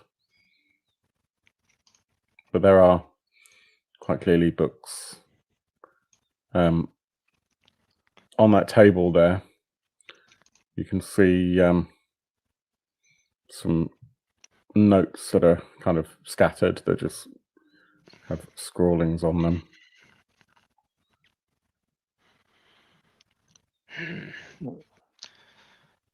Morticius. Yep. Can anybody of the smart ones interpret these scribblings? You hand them out, and they just seem like complete nonsense, to be honest with you. I'm not even going to get you to roll on that. But yeah, there are things on the shelves. There's notes there. One of those notes, though, actually, I would say all of you, the heretical priest probably would make the most sense of this. Having been a little bit reluctant, you had a gut feeling about this creature that was in the basement. And there's actually there's a note that just mentions that the heads of the tricentennial have got a very valuable alchemical toxin. You see this note here? It's it seems to be scribbled and hidden in the front cover of a book of hymns of the two-headed basilisk of the one true faith. It's not really the true faith, but yes, well, look at their hymns. Anyway, sorry. This note, yes. This note says the three-headed thing down in the cellar. Quite the sort of centipede thing. It says it's called the head the tri-centipede. And it says the head has some kind of alchemical thing in the head. Oh well, I've seen now. Now there's exactly a reason not to be going down into that cellar. I think we should stay up here. I mean, well, what you can't really trust notes in stuffed into hymn books from the two-headed basilisk of the one true faith. I mean, after all, it's not really the true faith, is it? The three-headed basilisk is far more of the one true faith than the two-headed. Anyway, sorry, I diverged. Yes, what else do we have around here? So, in summary, in the windows sills of this library. Sorry, Pablo, I'll come back to you in a second. There's 2 windowsills, and in each of these windowsills there's a porcelain doll. And as the heretical priest just won't stop shutting up, one of the porcelain dolls begins to turn its head. It had been very comfortable basking silently in the moonlight in the windowsill, and was quite relaxed. But this noise has displeased it. And as it begins to turn its head, it stares at Kutz. And the other one stares at Pablo, before we do anything here, what did you want to say? I was gonna say to Kutz, so in summary, what you are saying is I shouldn't bite into it again? I think as you said that, as a response to Kutz, the second one will actually look at you. Kutz goes to in thought goes to scratch his face, and then at the last moment realizes he has a hook. Well, this thing, Kutz, I need you and Thron to both test presence, DR12. Okay.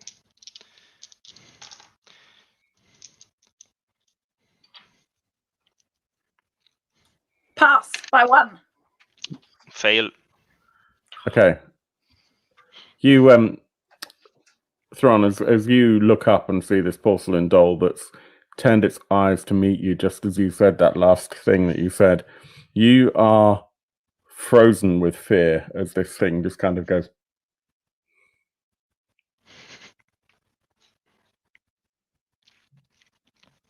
Roll a d4. Okay. 3. Cool. You are frozen in fear for 3 rounds. Okay. Since I am wearing the black gauze and the mask, yeah, of course. I kind of twitch like it, and I also might remind you of another doll twitching, and I am paralyzed in fear. While I do that, my hand releases the wizard teeth. They fall to the ground, and let's see if I have any luck from the wizard this round. One of them is a 6. When I finally when you finally recover, I might do max damage. Cool. That sounds good. So the Arian, would you like to roll a d6? 3. Jesus. Yeah. You guys are never going to go first. Nope. That's because you keep asking me to roll dice. Well, only because you're the one who keeps initiating bloody combat.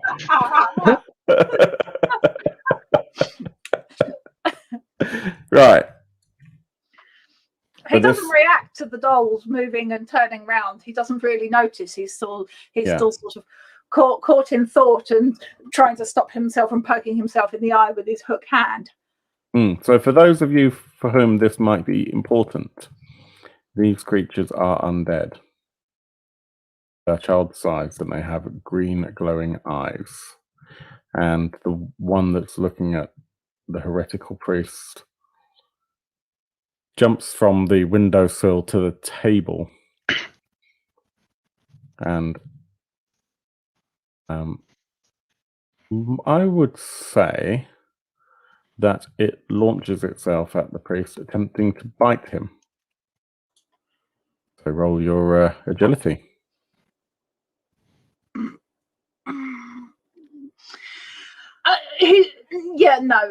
He doesn't.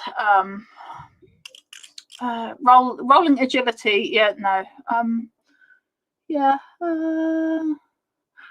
just. Oh no, it's a +4, isn't it? Oh yeah, no, that's still not going to help, is it? That's only a 6. Sorry, my brain just for a moment when I've been rolling it wrong, but it doesn't matter because it's still only a 6 on my dice. So yeah, he is suddenly going on right now.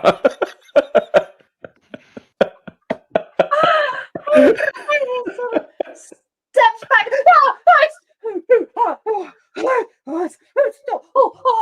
And the doll latches and jumps onto him and attacks. What's he doing? Biting him. Biting him in the shoulder, yeah. Okay, what's the damage? A d6. Hang on, let me just do this as well. I'm just gonna reveal some of these labels just to make it a little bit easier. It is D4. Oh, it's D4. Oh, fine then. 4! But I'm wearing plate mail armor, which is a minus D6 damage. I roll a 1! So I Are you take dead yet? 3 points of damage. No, not quite dead. Down to 1 hit point. So this doll thing manages to leap across and latch and gets him right on the neck. So like the armor sort of got protected a little bit, but then into the neck. People,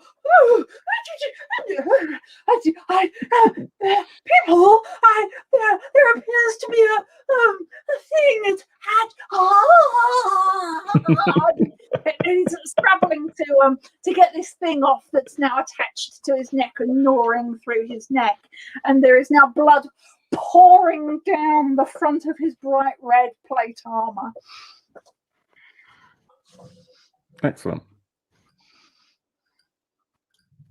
The other creature, yeah, it's gonna go after Pablo, I think, after Thron. And I'm not sure that you can roll to defend, can you? I don't know. What does it say about Well, you're paralyzed. paralyze? I don't. Well, it doesn't really say anything in the scenario. I don't know if it's in the core rulebook. Let me check. Cool. Maybe better you check so I don't see the stats of the thing. Oh, this thing isn't in the core rulebook, so. Oh, it's not the porcelain doll. Oh, yeah. No, you're right. I'm being an idiot. Oh,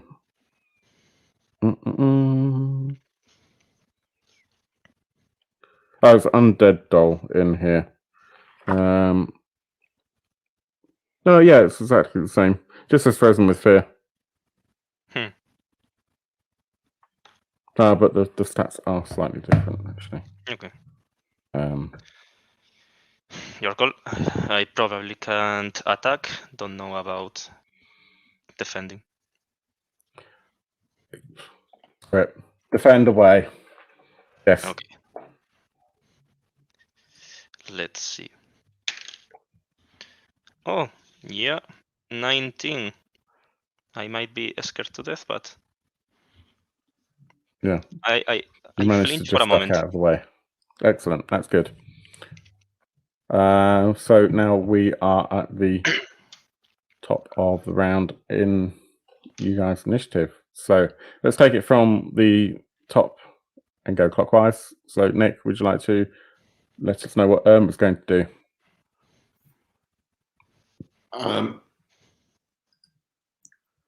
I will. Who am I closest to?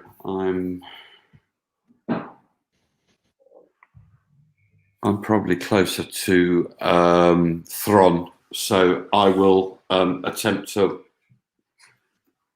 attack the porcelain doll that has just missed Thron, and I'm not sure that my dagger is going to be particularly effective against porcelain, so I've got a staff with me which I'm going to try and whack it with. Yeah. And I've missed. I swing and miss. Nice. Okay. I'm just going to put a couple of tokens down. So that's probably the one that you've attacked. I'll bring that up in a second. There we go. So that one down on the bottom right is the one that you've... Yeah. And who have we got next? Bruce. Hodgson is going to help our priest. I'll throw the yeah. other token down as well. So yeah. There's one just here. Oh, so I'm trying to do it on the screen. Try and see the doll attack and then run and hit it with his cudgel. Yeah, Yeah. do it.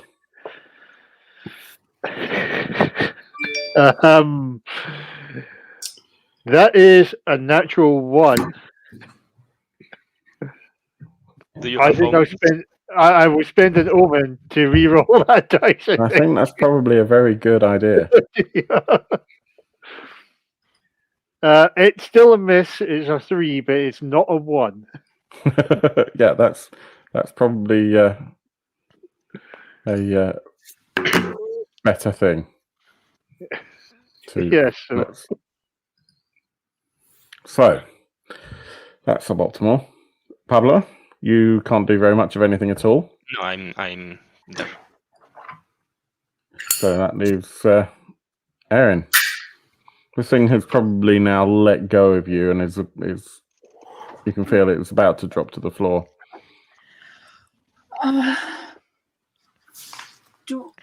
We don't know it's an undead doll. I mean, as players, you've told us it's an undead doll, but as characters, in case you happen to have anything. Yeah, we wouldn't naturally know they're undead dolls, would we? No, but you can tell that it's not alive, if that makes sense. Yeah. It doesn't feel like a natural, living, breathing creature. Okay. Yeah. No. So, as this doll has released itself from Kurtz's neck, and is it dropping to the floor, or is it climbing, or what's it doing? It's let go of the neck. It's let go of the neck, but it's still on the body. There at the moment. Yeah, it's still on the body. Okay, he goes in to hook it with his hook to go straight through the body of it. So he's going in for like a sort of an attack. So 12. So that's a hit, isn't it? That gets it. And his hook is a d6. Yes, 6 points of damage. Okay. Skewers it. Pulls at it to get it off his body, and he's now got this doll hanging from his hook. Does it kill it? Ordinarily, I would say no. However, because of what you've done, because you've attacked it with a hook, and it is porcelain, I would actually say that your hook has pretty much pierced it, and has hooked in, and you pull it off you, and it flings off, gets caught in the hook, and as you pull the hook away, it spins and smashes into the wall. And yes, it is. So it sort of flings off his hook, and he sort of goes, that really did quite hurt. If there is any assistance to be had, dear people. With that, he's sort of blood, neck guts.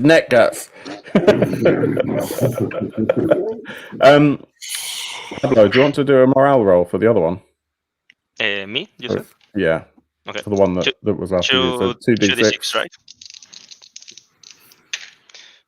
That's a 3. That's not good, right?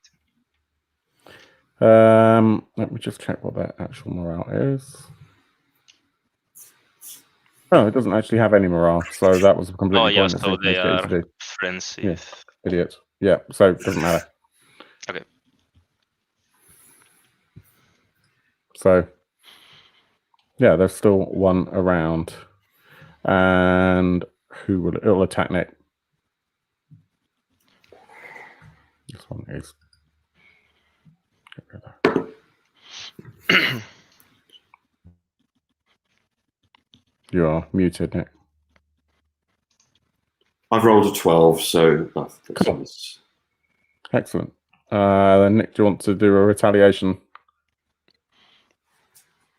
I most certainly do. I swing my staff, and I connect with nothing but air. Excellent. Well done. Because it's had a go at me, can my monkeys join the fray? Oh gosh, yeah, I keep forgetting about them. Yeah, at this point, your monkeys they see this child they would like to. Sorry, everyone. They'd like to rip apart. Monkey number 1, Huey, rolls a 19. That's most And definitely a hit. And does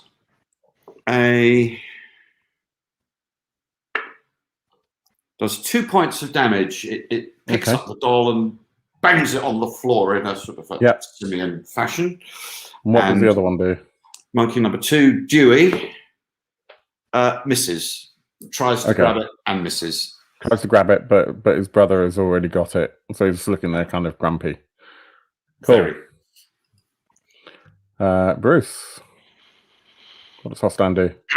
Oh, Hostin's, because the priest has asked for medical aid, is now rushing to get the medical chest and trying to heal with the Awesome. spell.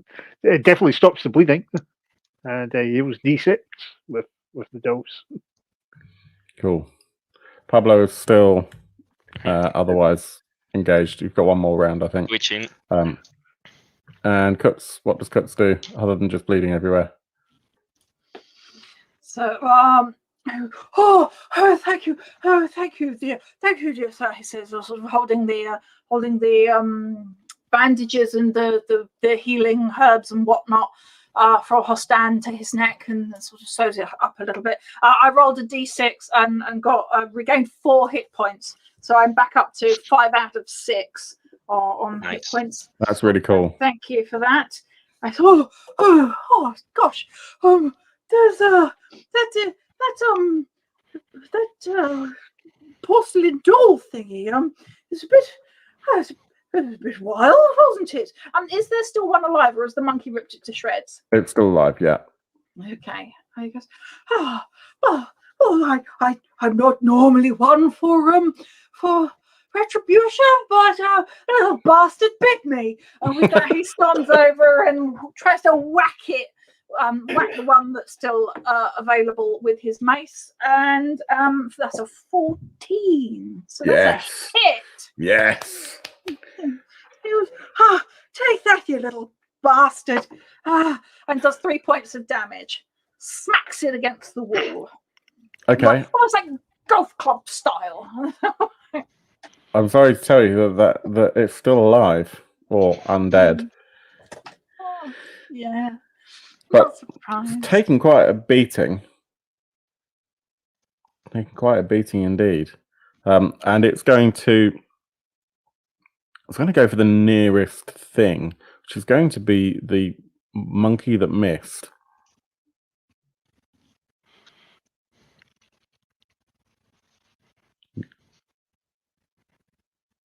And it misses the monkey.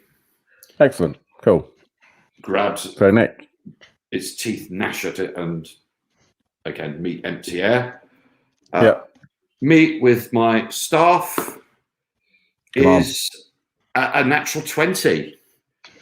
Cool. Just describe what you do. Just describe it. As monkey number 1, Huey, is sort of like still half holding onto it, and Kurtz's mace strike has sort of like bashed it between the wall and the floor. My staff comes whizzing down and smacks it solidly in the torso, doing 3 points of damage. Excellent. That's enough. That would be double as well because it was a natural 20. Oh yes, so that's 6. So that's 6 points of damage. 6 points of damage. So only needed 1, so that was a definite kill. Yes. Cool. And so where was that hit, by the way? That was slap bang in the middle of the torso. Okay, cool. So I will tell you that porcelain mask that's left on that doll looks like it might be worth maybe something. The doll head, in fact, to be more accurate.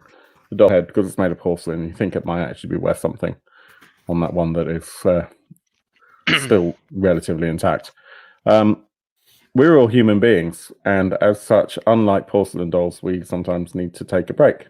So we're going to take a break just for, let's see, we're at 22:01 live time right now. So we're going to aim to be back at 22:05.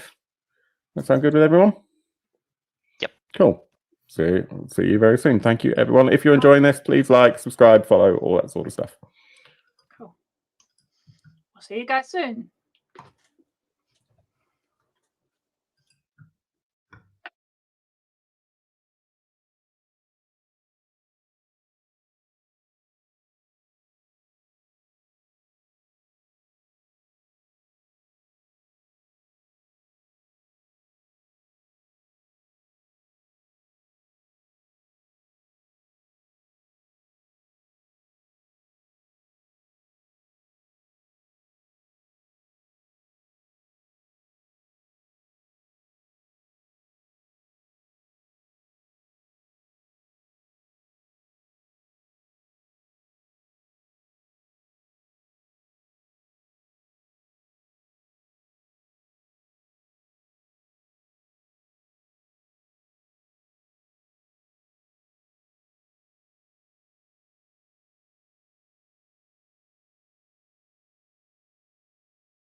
We are almost all back. I can see the thumbnails of our trusty adventurers.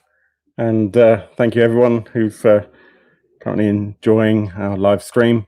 This, as I said before, is The House of the Hollow by Dylan Mangini, and it's so cool. I'm really enjoying it. I hope everyone else is as well.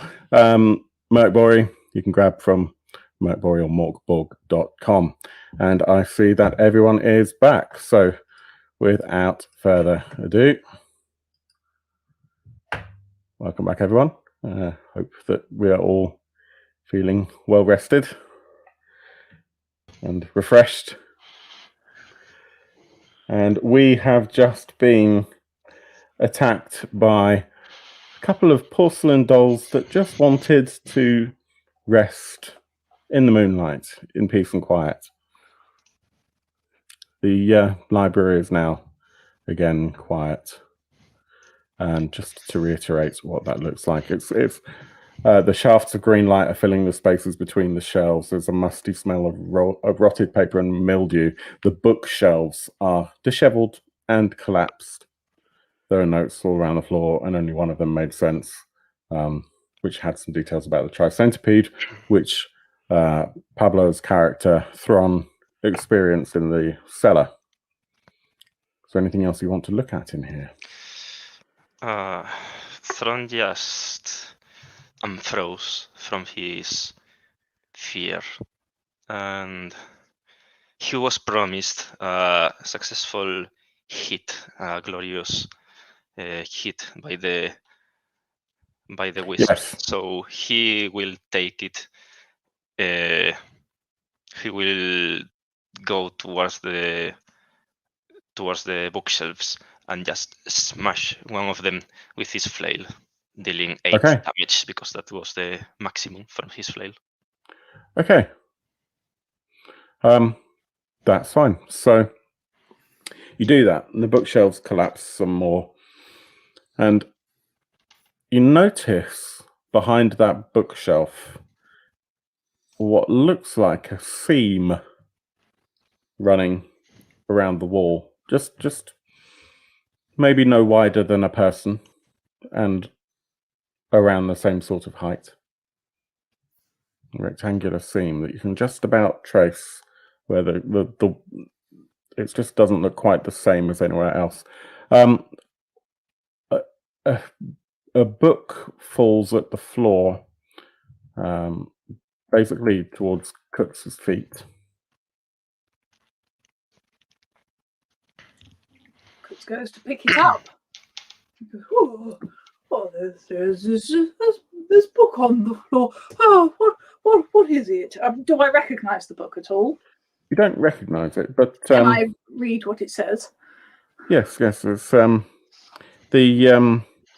the anatomy and mating rituals of bone beetles, and it goes into detail that bone beetles have a calcium-rich diet, and there are annotations scrawled in the margins as you flick through on a couple of pages, suggesting that what the beetles actually do is they make empty vessels. So Cooks is sort of thumbing through this. Oh, it's a book on beetles. Probably those beetles I scared away before. And I shall have a look for us all. It's a bit pornographic. Beetle. I didn't realise beetles. They're called bone beetles. They eat calcium. That's bones. Calcium, of course. Oh yes. They eat bone, and as I realize this, I go to the teeth and grab them before any beetle goes to eat them, and protect my little teeth. Awesome. He goes to scratch his face and realises at the last moment he's got a hook for a hand.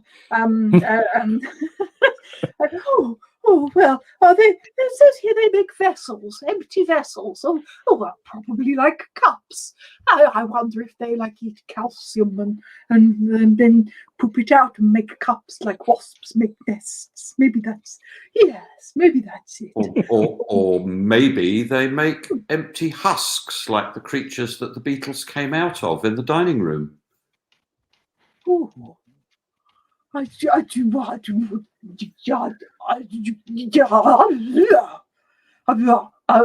that, because it's like, yeah, it's a mind blown moment for him. Well, where did this book come from? Sort of looking up to the wall. I mean, is there? Yeah. Well, I hit the wall with my flail, and of course, I did all this glorious and masterful damage to it. Don't you agree? Look, I tear it to pieces. I open a hole in it. With that, turns to the other two and goes, gentlemen and monkeys. Do we usually go hitting walls in other people's houses? I suppose you blew a hole in the floor in the hallway. Yes. So, well, yes, I do quite agree with this, but I shall stand here and carry on. Orm will pick up the doll's head that is undamaged that you said looked quite interesting. I'll keep that as a souvenir. Okay, cool. That'll be worth 25 silver.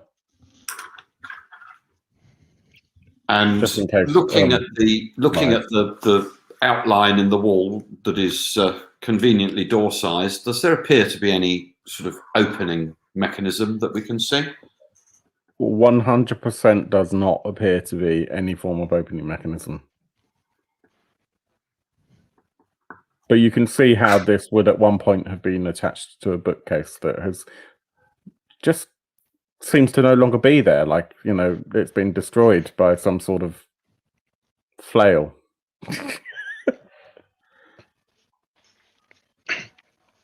But do it's you pretty. need me to hit it again, my friends? Yeah, what you do notice is this wall is hit it again. Hit it again. By all means, but what you do notice is this wall is exceptionally strong. Okay. This seems to be the one wall that hasn't really rotted. Okay.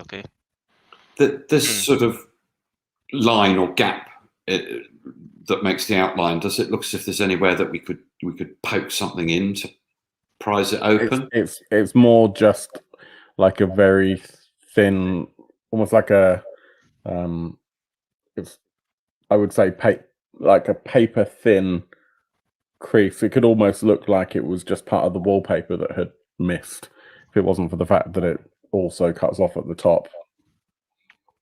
So there may well be something here, but it doesn't look like it's here is the place to look. Let's put it that way.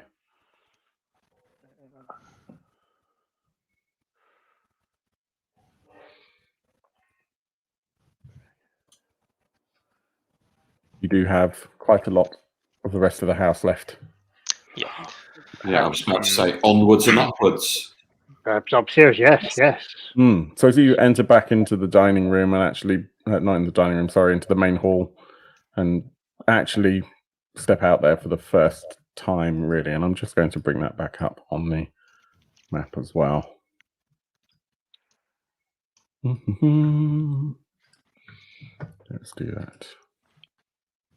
Keep hitting them. There we go. You notice really for the first time there is actually a grandfather clock in the hallway as well. There's a chandelier above the staircase, and there's a grandfather clock that is. Does it say exactly where it is? No. I would say maybe it's down where Nick is now on the map. I'll have a closer look at the clock then. It's broken, It's stuck at midnight. It's very ornate and quite bizarre. Okay. The grandfather clocks, obviously, they have a lower part of them with a door normally that opens. Is that Yes. openable? Yeah, Yeah. absolutely. In fact, just do me a presence check as well.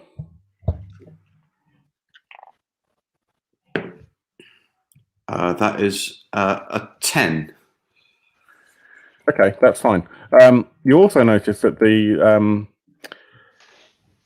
in Spinal Tap you have a thing of this goes to 11. This clock goes to 13. But yes, by all means, you've got the door that opens up, and you've got the pendulum, and that's there. It's just it's not moving. Okay. I just can't resist it. I'm going to open the door at the top, the glass bit in front of the hands, and I'm going to move the minute hand round a full rotation to bring the hour hand to 13. So it's 13 o'clock. Indeed. You Like hear Tom's Secret Garden. You hear a thud in the library.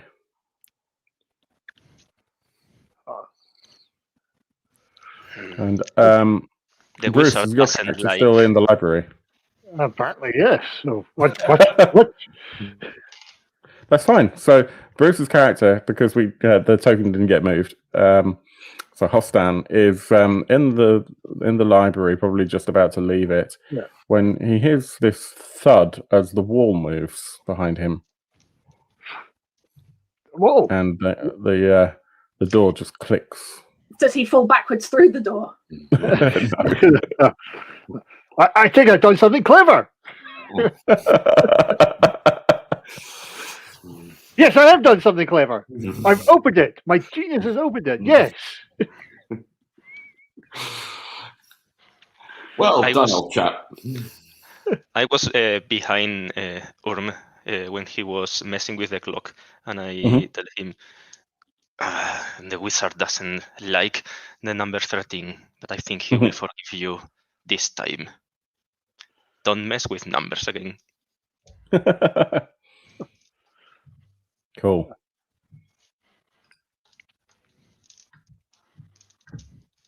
Does certainly suffer from triskaidekaphobia. Fear of number 13. Is it not? Okay. That looks a bit better, doesn't it? There we go. Sorry about that. Okay, so what do you do? I guess the Horse very is certainly gonna look. intelligent. Yeah, I think the very intelligent esoteric hermit in the library figured out how to open it magically. Okay. What was that thump noise? What you actually find as you look in there, Thron and Hostan, I assume Thron, you're going there as well. The laboratory. There are this sort of sulfuric waft hits your nostrils, stings your eyes a little bit. There are a couple of benches which have got tools and bone fragments on them, and maybe some other things. There's several specimens of dead insects. There are some animals that have been dissected, and there's masses of hair and teeth on the shelf. These teeth are fake. They don't have rooms. They didn't belong to a wizard.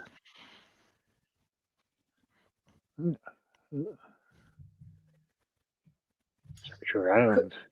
Kutz calls up towards Hostan. Oh, my dear boy. What's through the door? What do we have in there? It's a lab. Stuff. Do you want to roll a d4, Bruce? Oh yes. Don't worry, this is a search roll. Come This on. is a 3. That's Loot fine. So table. you found a vial of moon blood, Huh. which grants D6 temporary hit points for 1 hour. Do you want to roll 3 more times? Okay, another D4. Okay. That's a 1. Yep. Keep 4. going. And that's a 2. Oh, so it's one of everything then. For Yep. God's sake. Okay, so you found a vial of tricentennial serum, which grants 2 actions per turn. It lasts for 4 rounds, and then whatever hit points you've got left, you lose half of them. There's a clay jar of D4. So let's have a look. I'll roll that. Of 2. There's a clay jar with 2 bone beetles in it. And there's some shatter extract, which makes whatever you douse with it delicate and breakable.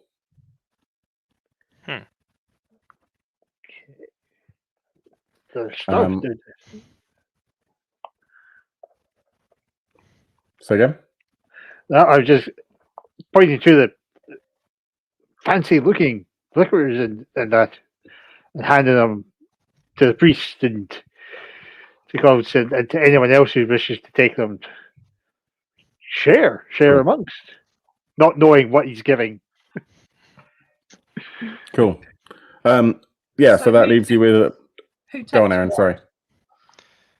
So if Hostan's handing out the things that he has found in the laboratory, who is taking which items?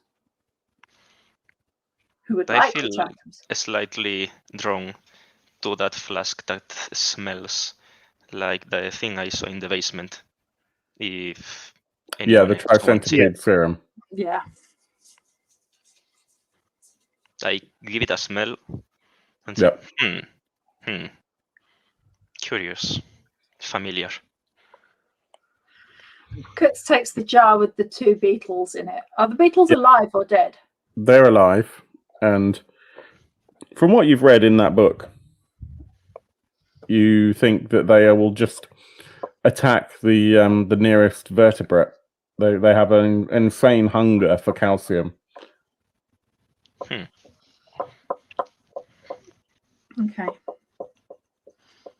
If no one else wants it, I'll take, or we'll take the shatter extract.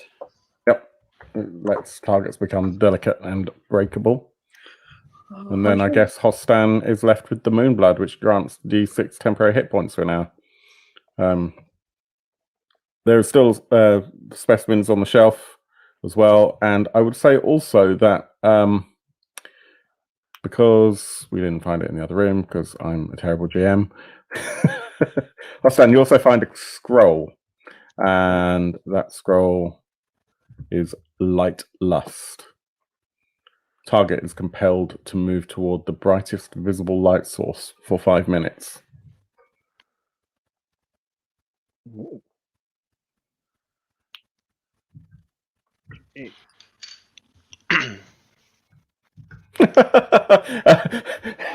His comment is just...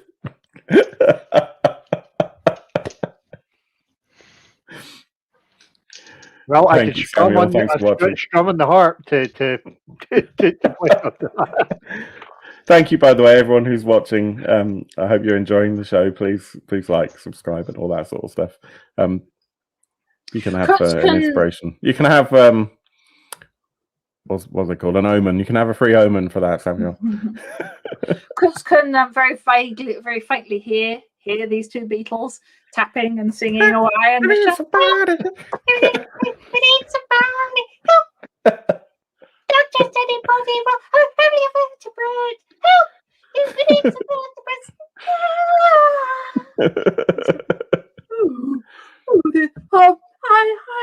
These beetles are singing. Could anybody else hear these singing beetles, or is it just me? I shall name you Ringo, and you could be Paul. Yes. He Okay. puts them into his Traditionally, little- at least one of them should be Alexander. Right. What more would you guys like to do? There is. Let me see. Is there a rest of downstairs that needs There- searching? Well, all there is around the back of the staircase from the main hall. There is. I'll just tell you. There is a double door, which is to a patio. Hmm. So you could have come in that way. Okay, cool. So, and the hallway is a staircase that goes both up and down. I mean, obviously, up. stairs go both up and Just down. up. Okay, so the stairs go up. Where was the stairs that went down into the cellar? In In the the kitchen. kitchen. Oh, in the kitchen. Yes, of course. Sorry. Yeah. Hmm. There we go. If I just Or make that we'll clear. go back out into the hall and have a look at the chandelier. Is there anything of note about it? Just look like an ordinary chandelier. It just looks like an ordinary chandelier from here, yeah.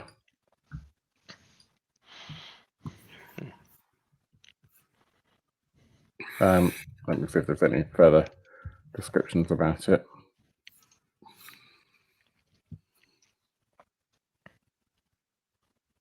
No, nothing too exciting. Okay. Mm. Do your friends want some fresh air? Maybe we can have a look at the back of the house. Can we still hear the chains and moving about upstairs? Yeah, So that's been fairly continuous, has it? it not continuous, but every now and then you do hear something, and then you can hear creaking of someone walking around, and yeah, curiously, nothing else. No, he hasn't come back down yet. Or hasn't? You've seen no sign of the butler at this point. People, I don't know whether you came across a gentleman that let you into the building, but I certainly did. He looked a rather sort of dusty butler type. He did say he was going to get some food. He has not yet returned. Do you think we should set out and maybe go and find him? It has been quite a while, and with these sort of killer dollies and whatnot around the house, I do begin to fear for his safety. We could try upstairs. There is a terrible banging noise going on from up there. Yeah. May I say that's incredibly rude of him, such bad manners to offer food and then disappear. I know. It's terrible. I mean, the one true faith of the three-headed basilisk. I would forgive him, of course, but yes, it's not really the done thing.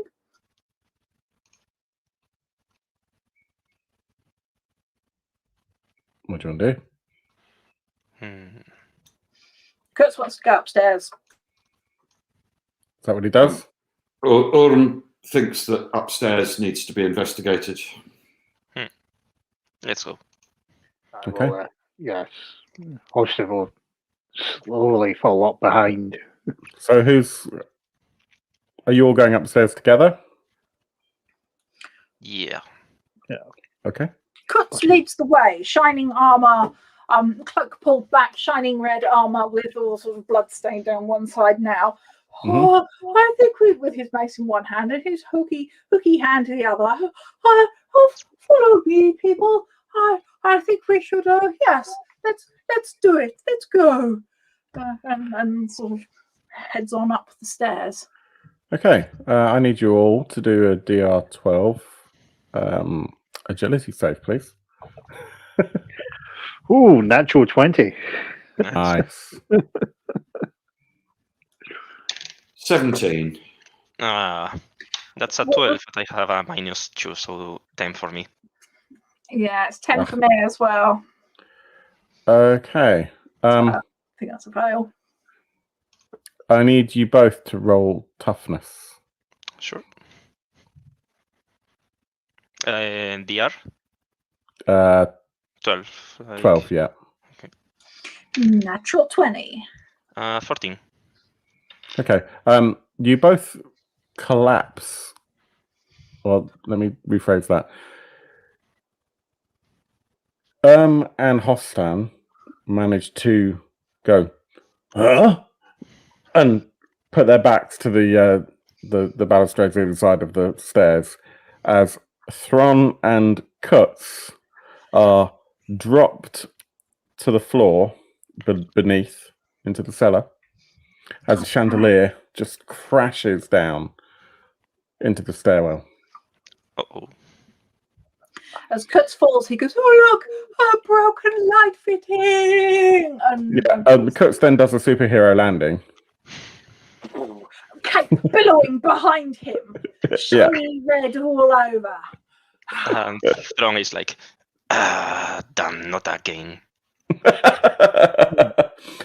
Kutz takes a moment to unhook his rusty hook hand out of the ground of the cellar as he landed on that hand, Superman, sort of superhero style. He sort of unhooks it and dusts it off.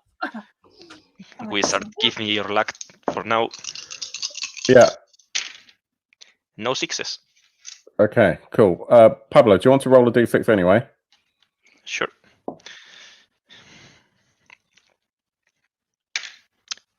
Six, going first. Yes. Okay, no, that's fine. This is initiative. Yeah. So, so you guys have initiative, the two of you, to engage/disengage as this blue glowing tricentennial creature. I'll just show that picture once more.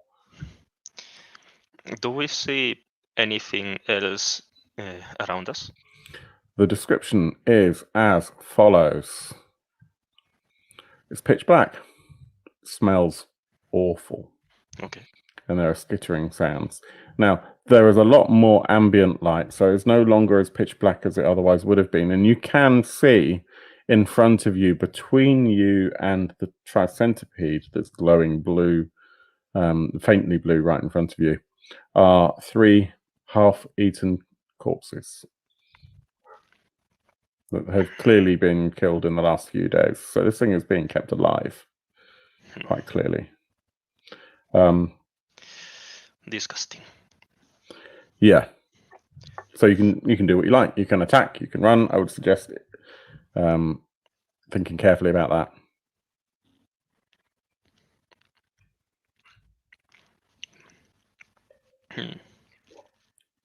And you two get to go first. I think I might follow the lead of the priest that just did a superhero landing in shining armor.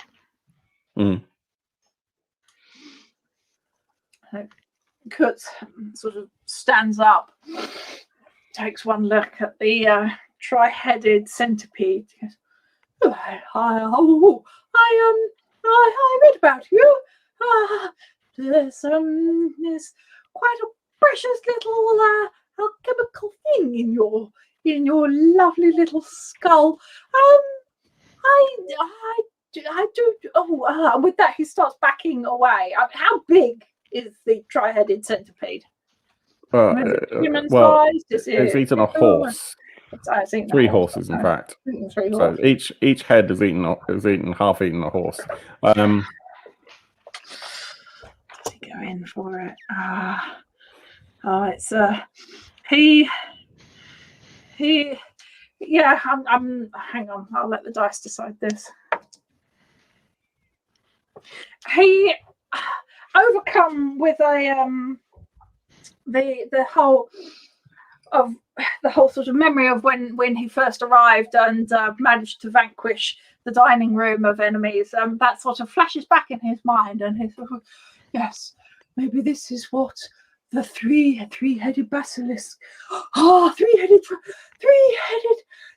Yes, this is my calling. And with that, yes, my calling. And with that, he runs towards the 3-headed centipede, and he's going to go in for a hit.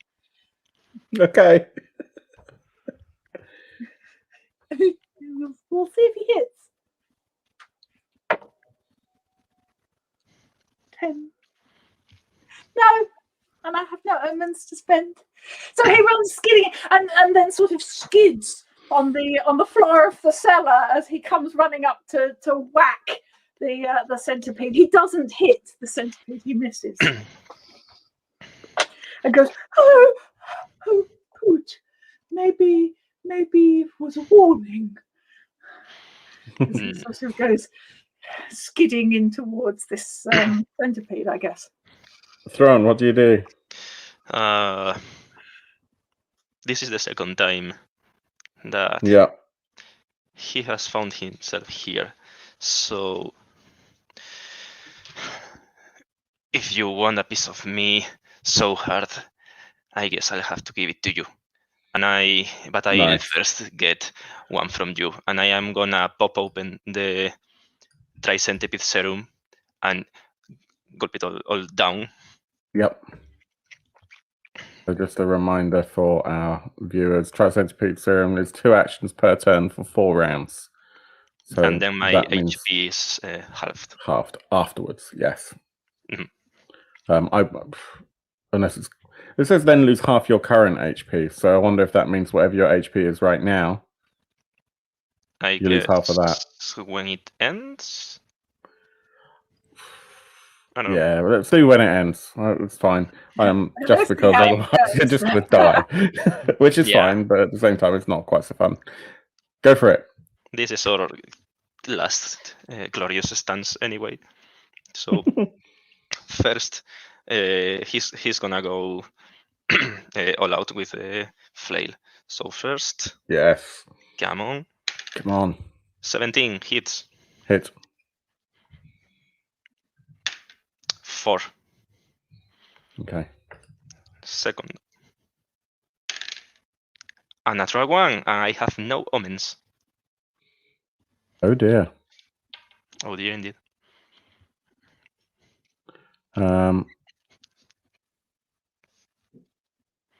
So your weapon, Whoopsie.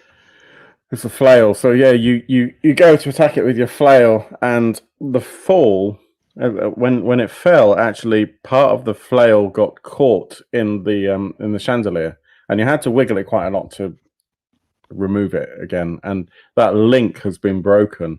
And as you go to throw it, kind of swing it around, the stick of the flail comes round, and as you bring it in front of you, you see the chain, and that's it. There's nothing else. It's just the chain. And at the same time, you hear a as the head of the flail lands on the floor behind you.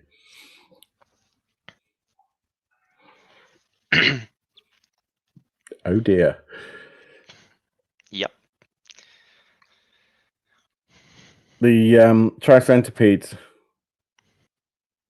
almost laughs. You can almost hear this laughter as it decides to attack you. The only potential threat at this point in time.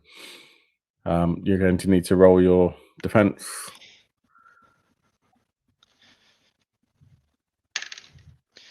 That's a miss. Okay. Another miss. I mean, fails for me, not Oh. the. Damn it. This is not going so well. And one more time. And one more time. Another miss. Yeah, I get death 3 attacks. Okay. How many hit points do you have? 4. I have a little. Okay, bit but you of have some armor, don't you? So let's see what Yeah. happens. So he's going to do a D6 and a D6 and a D4. Oh, okay. So there are 3 different attacks. So the first one is D6. Do I roll all of them? Sure, why not? Okay. The first one is a bite. Okay. First D6, it's a 2. And I'm gonna roll for my armor. A 2. So it Glorious. does anything. Second D6, also a 2. Oh my god. everything is. I got 3 choose. Okay, so that's I'm fine. gonna Yeah. roll my The last one is a D4. armor. Yep. I'm gonna roll my armor again. 2. Jesus Christ. This is good. And a 3. Okay. A 3 on the D4. Or a 2 on the D4. 2 on the D4 and 3 on the armor. So I actually. Cool. So it's tried to bite you twice, and it's also tried to sting you. And all of these attacks have failed. And Kutz is currently prone, kind of looking up as this is kind of going king, king, king over Kutz's head. Let's just skip back to the staircase. So and Hostan, what are you doing? I don't think my noose is going to reach them this time. How many rounds is it going to take us to run down the stairs, through the dining room, through the kitchen, and down the other stairs? 3, probably.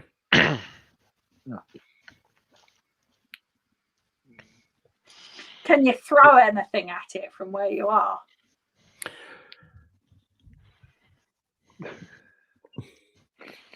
I mean, that would. A toolbox? I would say yes, you can throw things at it, but it would be a bit like, trying to throw some confetti at a wedding. It's kind of it'll be a thing that you did. Well, there are nails in the toolbox, so I've I could got a throw some bomb nails that I can down. throw. You have a what, Nick? I have a bomb, a burn, Okay. a bottle that does 1d10 damage. I mean, that's not going to be great for everyone else, but it'll. Throw the monkey carrying the bomb. Yeah, that's where my mind was going. And then The monkeys ignore me unless I'm being attacked. They love me, but they ignore me. Okay.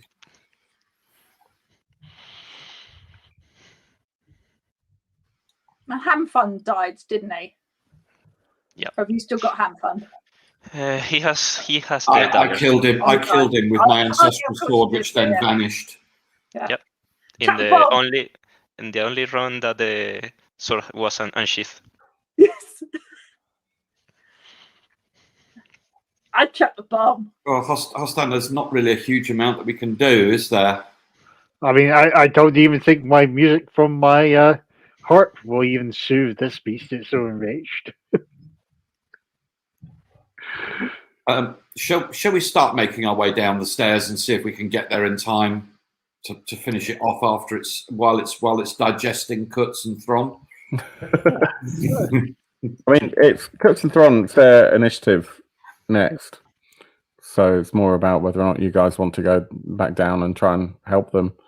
Or... Yeah, I think we'll start making. I'll start making. Aurum will start making his way in that direction. Yes. Okay.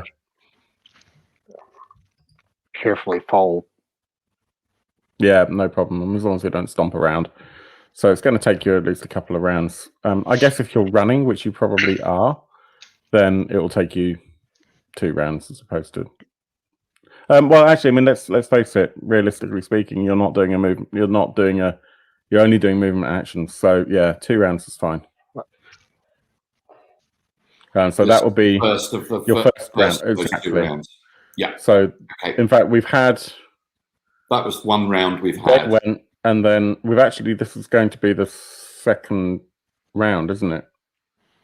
Yes. So this is the second round. So yeah, that's you're half. So the end of this round. We're halfway there. At the end of this round, we arrive. Yeah. Cool. Erin, what does Kutz do? Is he lying prone on the floor with the attack going on? It's easy enough to get up. Yeah, exactly. Can I get up and also attack, or is mine? Yeah, it's fine. Do it. Okay. In which case, what he's going to take full of. So he's lying on the floor. The centipede is attacking above his head, over the body at Thrum. Somewhat, yeah. Somewhat. Yeah. I mean, it's kind of is at your feet as you are now. You slipped and kind of then you kind of went feet first towards this creature. So would he be in a position where, whilst still lying on his back where he is, he could just thrust the hook and the mace in together, almost sort of like slam like that to get the centipede body whilst he's lying on the floor. I don't think you'd quite be able to do that because I don't think it's kind of leaning over you. It's just been striking over you. Oh, okay. But you would certainly be able to move yourself into a position where you could do that. Okay, he rolls. Get onto your knees and do that kind of thing. Yeah. He sort of scrabbles and rolls. I mean, he's not particularly agile. He is in full plate mail. So he's not exactly going to be a live jump up immediately. He sort of sausage rolls himself more towards the centipede and gets close enough that he then swings around with his mace to attack the soft underside of the belly. Okay. 17. It's a hit. Yes. Yeah, and the mace is a D6. I'll let you, because of what you've just described about how you wanted to get it softly, I'll let you roll a D8 if you want. Okay. Just to, as you're going for the soft underside. 6. Cool. Yeah. And I will just do a thing. Cool. Yeah. And he can hear singing in very faintly. I want to break free. Yeah, it's a shame this thing's not an invertebrate, not a vertebrate. I know, but he can hear it. But yeah. Cool. What does Thron do? His weapon just failed him, and he's like, I guess we're getting primal. He's getting his mask off, and he's just gonna go with his teeth and try biting it. He doesn't even remember that Kutz warned him about some toxin in the head of the thing, and he already has taken some of it. So he's just gonna go bite. Do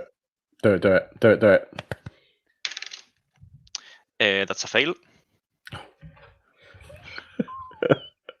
Have you swapped dice with Erin? Nope. Does a 12 hit? Okay. Oh wait, actually, yeah. For the bite attack, it's just a DR10. So yeah, it was a 10, and D6 for the damage. 4, and they have a 2 in 6 chance to get me back, and they get me back. You get what? They get you back. Yeah, because I am grabbing onto them, so they so they get an attack on you. Yep, I did 4 damage, by the way. Okay. Cool. Yep, I've got that. So just roll your defense. Defend. Yeah. 19. Excellent. Cool. And Hostan just get down to the bottom of the stairs and into ranged range.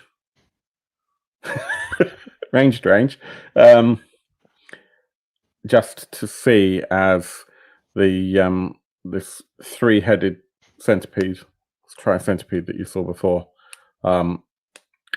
tries to.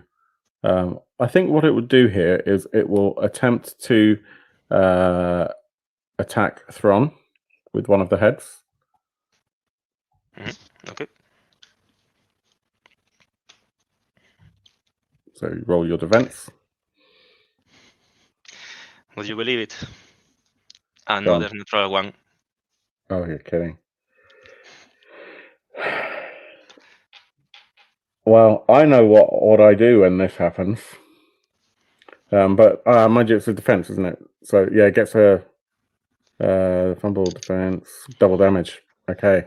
Unless anyone has any omens left, but I think we don't. Really. I can give you an omen.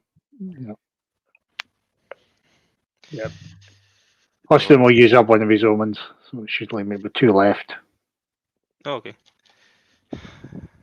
Come on. I'm gonna reroll Do it. That's still a miss, but not a fumble at least. Okay. I missed. He hits me. Samuel, who I Yeah, yeah. awarded an omen earlier on in the chat for making me laugh, has just said that you can have his omen. So I will allow it. Okay. One more reroll. Thank you, Oh. Samuel. Come on. Thank you, Samuel.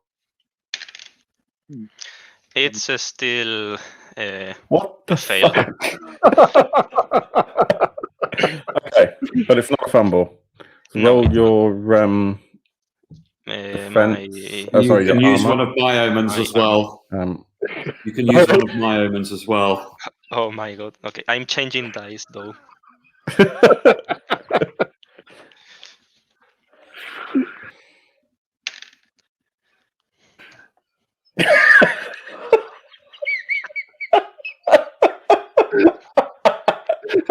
How bad is it?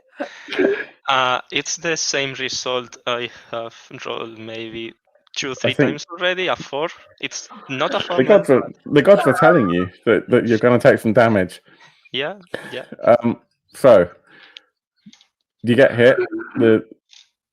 The damage is a D4. Okay. 2. Okay. Roll your armor. 2. Okay.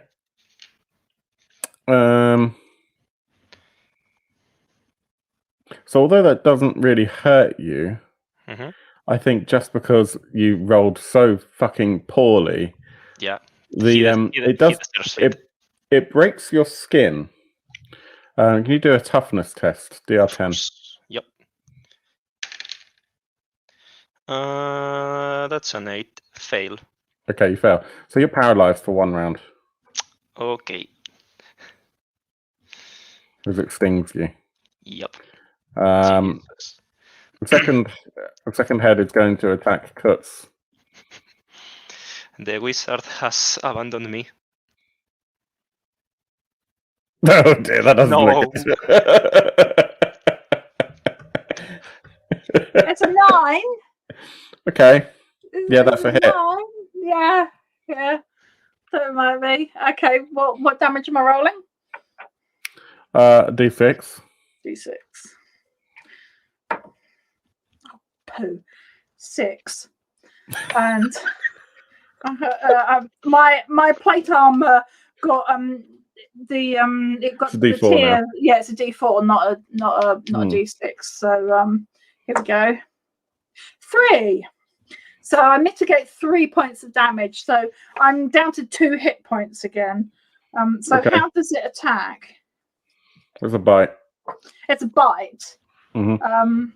It goes straight in and sort of he was still sort of on his knees, sausagey on the floor, kind of rolling about, and he'd gone in for the whack under the belly and everything. This head came down and bites him and manages to take off his arm. Which one? It would take off his arm with the arm with the rusty hook hand. It takes off the rusty hook hand and a bit of the arm as well, which will there's a bit of. He's down to 2 hit points, so he's bleeding quite profusely at this point. Okay. Cool. And he's lost his hook hand, but he's still got his mace, and he's oh dear. There's maybe the 3-headed basilisk wasn't the right path after all. And with that, he sort of goes a bit wibbly. Okay. And I would say that you'll also need to roll your agility 2. It's a DR12. And I've rolled a 12. Awesome. So it just kind of you just notice as this kind of bile phlegm flies past your head and slaps against the wall. Okay, you're all up. What do you do? It is possible to run away. I'm just going to throw that out there. I am paralyzed for this round. You are. But they could fit wheels to your feet, and then... Now it's time with Would the it be toolbox. Would it be possible to run away dragging Thron with us? Do a strength test, then I don't see a problem with that. Help. I mean, are we going to run away? Yes, Kurtz is all run up away is good. running away. Yeah, yeah. So we're He's going to realised. boldly run away. Yeah. Yeah, he staggers to his feet, holding his stumpy arm to his chest.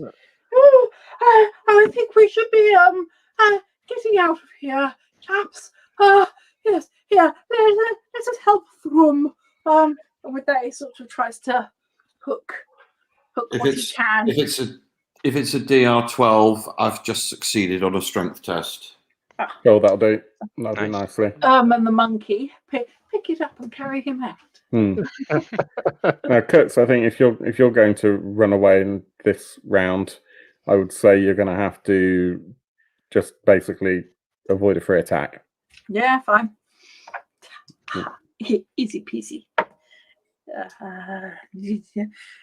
It's agility that I add, isn't it?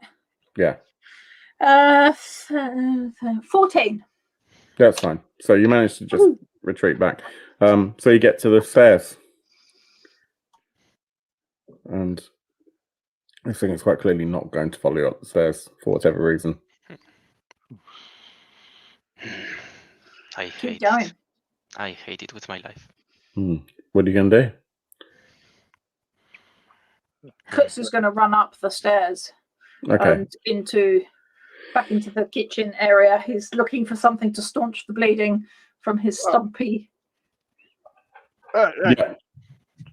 I in the kitchen area, I get my medicine chest. Who Dear. said it's up there? Yes. I appear to have lost my hook and part of my arm. You couldn't at least sort of staunch the bleeding a little for me, could you? Yes. And then that badgering with the claw and the clawing bit with that one three-fingered hand wrapping up. Just feel. This is my strong hand. Even though he's got 5 fingers on the other one. And Thornton, waving at your fine teeth one. Are you needing? Well, this is actually before you use that up. I've just realised you could catch a breath here if you wanted to, which is D4. I really would like to, Points. because the serum is. Oh yeah. Serum are finishing. Yeah, and I suddenly got the low of it, and I am at 2 XP. So if you get up here, you're going to drop to 1 hit point. So all of you roll a D4 to catch some breath. Yeah. Okay. So we sort of stop a moment, catch a breath, staunch bleeding, heal and patch ourselves up without the need for medical supplies.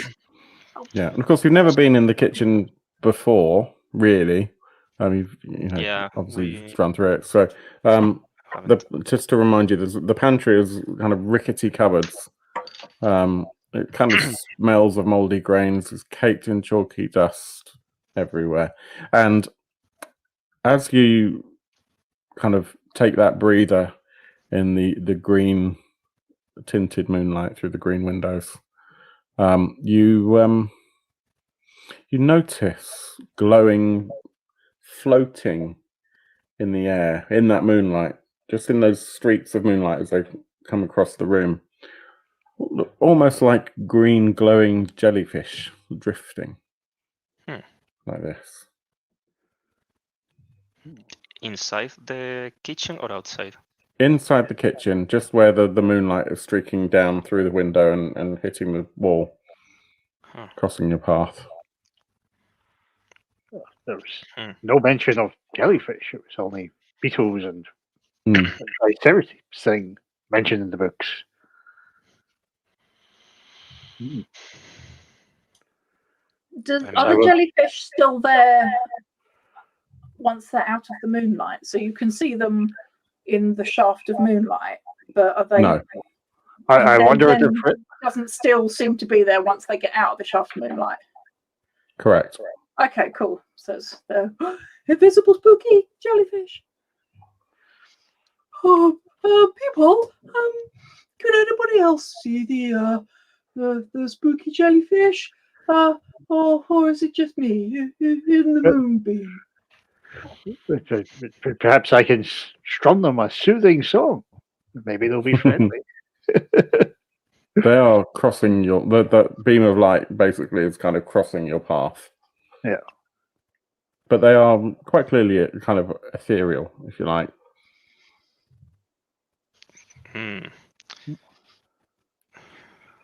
Considering everything else in this house is trying to kill us and eat us, I suggest we stay away from the crazy moonbeam jellyfish. Do I see any knife here in the kitchen?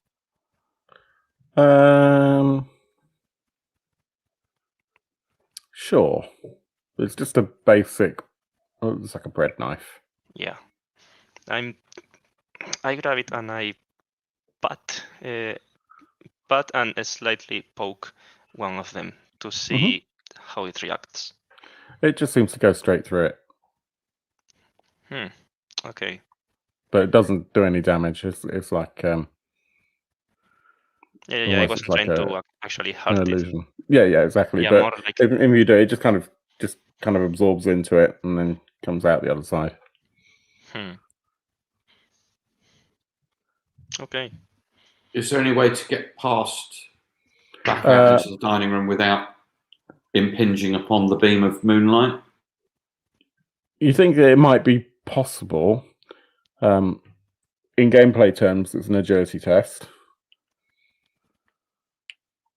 It'll take a little bit of kind of limbo dancing kind of style of trying to get around them.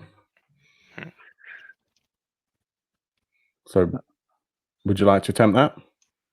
I have, and I've rolled a 13.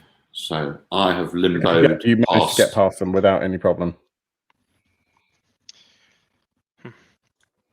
Having seen the Kutz is now going to try.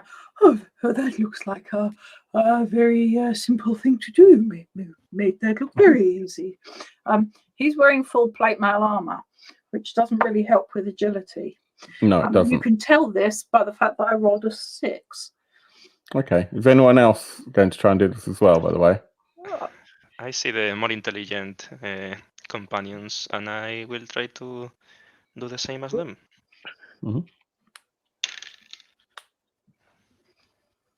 And Bruce, what about you? Oh, I'm going to try and do it in agile. Phil? Did you fail as well? It's a 1. Mine it's a 1. Okay. Bruce, Of how course. did you do? 17. 17. Okay, so Thrawn and Kutz, how old are each of you? I have no clue. Maybe Maybe. he's an older gentleman. Kutz is an older gentleman. He's not rickety and old. He's seasoned.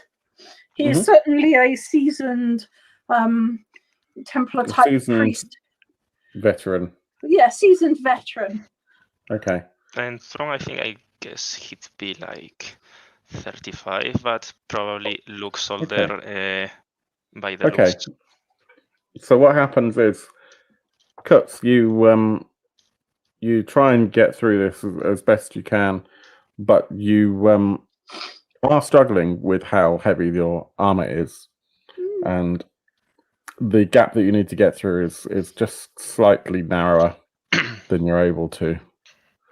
And you manage to get through without any problem.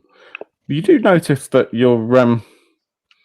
your hip, which has been problematic of late, is considerably more painful than it was. Thron, when you're trying to do the same thing, this is the kitchen, and there's some wine spilled on the floor, and you slip slightly, bringing you into the moonlight for just a couple of seconds. Kutz was only in the beam for maybe a second at most.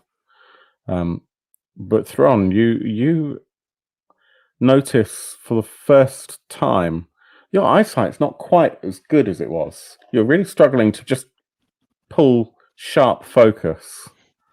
And Hostan and I think you noticed that the fanged deserter has almost doubled in age. At least that's how it looks. You're not really quite sure how old he was. And Kutz, your hair that was grey, Hostan, you realise this grey hair has now turned white. As Kutz is now about 10 years older than he was.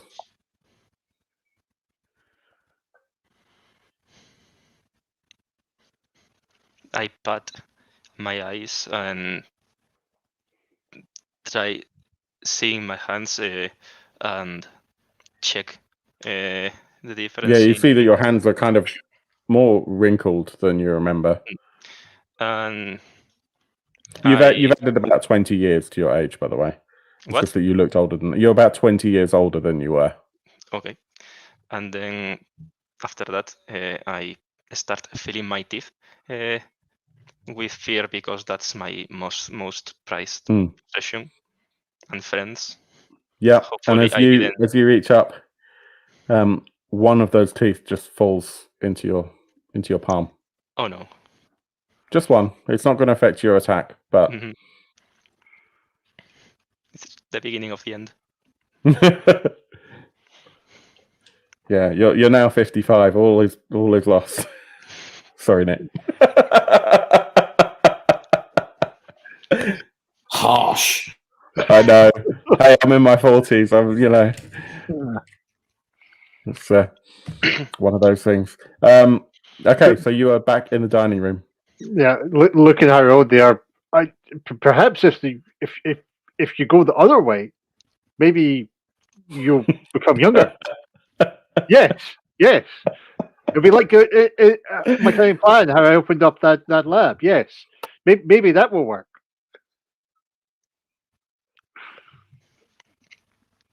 What would you like to do?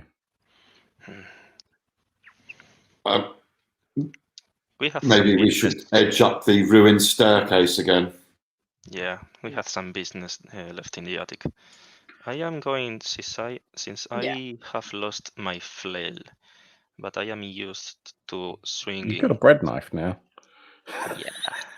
How much would that do? D4 or D2 or probably That's actually a really good question. I mean, it's not going to be great. I mean, it's got a serrated edge, which will help against loaves. 4, yeah, probably a D4. Is a 6. Okay.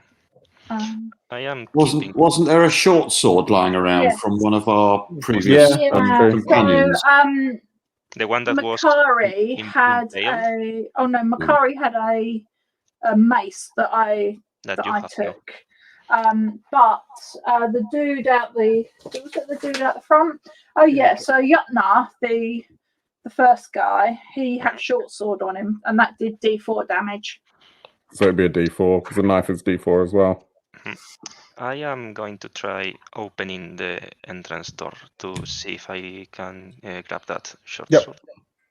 Yeah, no problem. And it's there. Yeah, no problem. Okay. Then I pick the short sword up. I am still keeping the knife in my belt just in case. Sure. In case you have any loaves that need to be and I am going to... I have a grappling hook that I started with. And I have the bear trap. I am going to open and set the bear trap. And with the rope end of the grappling hook, I am going to tie it to the bear trap and have it swinging on the rope while it's set and open. Okay. as a gadget. Okay. Where are you going to hang that? From my hand, for now. Bear traps are huge. I mean, I think you might struggle to swing that because bear traps are quite big and heavy, Yeah, unfortunately. the idea is to swing it around with the rope and throw it to something. I understand. Maybe I it's think- a trap for a small bear. Yeah. We can downgrade the type of trap. It could be like a vole trap or something. Hamster trap. Okay. I mean, I think it as a did bear D8 trap, you would struggle damage. with that. It did D8 damage and required a DR14 in order to spot it, so it can't Yeah, be but that bloody big. I am not placing it on the ground, Yeah. so they are going to spot it flying at their face. Yeah. I mean, it's And fine. I'm not saying you can't do it. I don't think you'll be able to do that with it, but you can certainly work out a way to throw it. That's fine. You can carry it and throw it. Okay. And you're setting it now, and you just have to hope that you don't roll a 1 on an agility test. And before land you use it. on it, yeah. Okay. Are you guys going upstairs? Yes. Yep. Okay. You get up Carefully the this stairs. time. Yep. Yeah, not a problem to get up those stairs. And the upper floor is well lit. There's dust sparkles in the air and particles in the air. There are landscape paintings on the wall. They're all a bit crooked. The paint is quite iridescent. You can hear faint groaning noises coming from the room towards the southwest. So let me just fight with this map. And let's do that. Okay. Oops.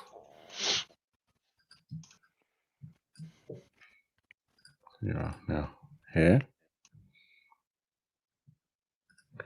So the upper floor, yeah, I'm just moving you to, is at the top half of the map that we're all looking at. I'll show you in a second.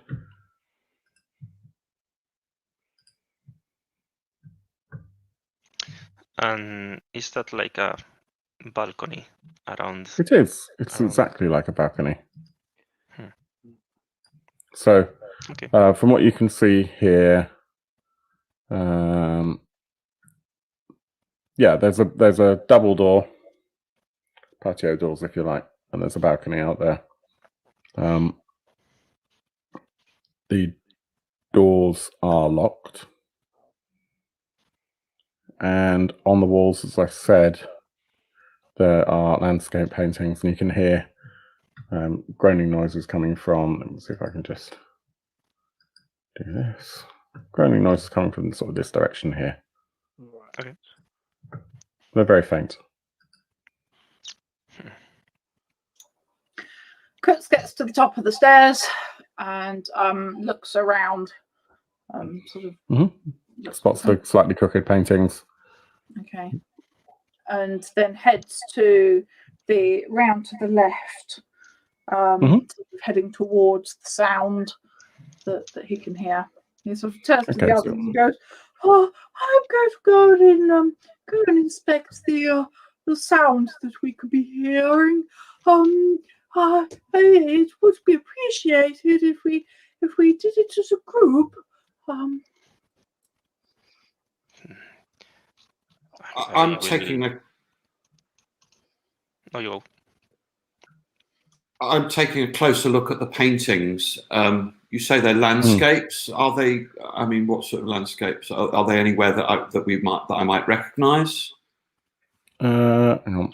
I've just lost my page. Give me a second.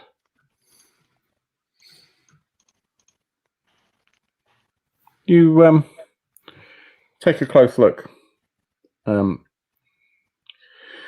They don't immediately look familiar, but the moons in the paintings start looking brighter and brighter and brighter as you're looking. They kind of captivate you a little bit. And you feel quite good. In fact, roll me a d6. It's a 2. So as you stare at this and that moon gets brighter and brighter and brighter, you feel stronger than you have. You've actually earned 2 temporary hit points for an hour. And so, what type of scenes are they? Are they woodland scenes? And they're all Forest? slightly different. This one is a forest scene. Okay, I'm looking at the trees in the picture. Mm-hmm. Whisper about me, would you? You evil wooden bastards! And I pull the painting off the wall and I start slashing it with my dagger. Take that, Okay. you arboreal bastards! With that, the butler comes out from the room that's just on the left-hand side there. Hang on, if I just highlight that again, comes out from here. Oh, I don't think Master will be very happy that you've done that. I'm sorry. I've been trying to wake him. He's not awake yet. I will let you know that this is the poorest service I have ever received around these parts. 1 star. Oh, This is going to hear about this. can we still hear the banging noise? There's no banging noise at the moment. You can hear his moans Okay. very, very faintly. So was the banging noise you trying to wake your master? There seems to be a bit of a groaning noise going on. It's a very strange house you've got here. You didn't know there's an enormous monster in the basement, didn't you? It's there's no monsters here. Oh, sorry. Your pet centipede, the thing with the 3 heads. Sorry, 2 heads. Very, very. Yes, his master's pet. Yes. Yes.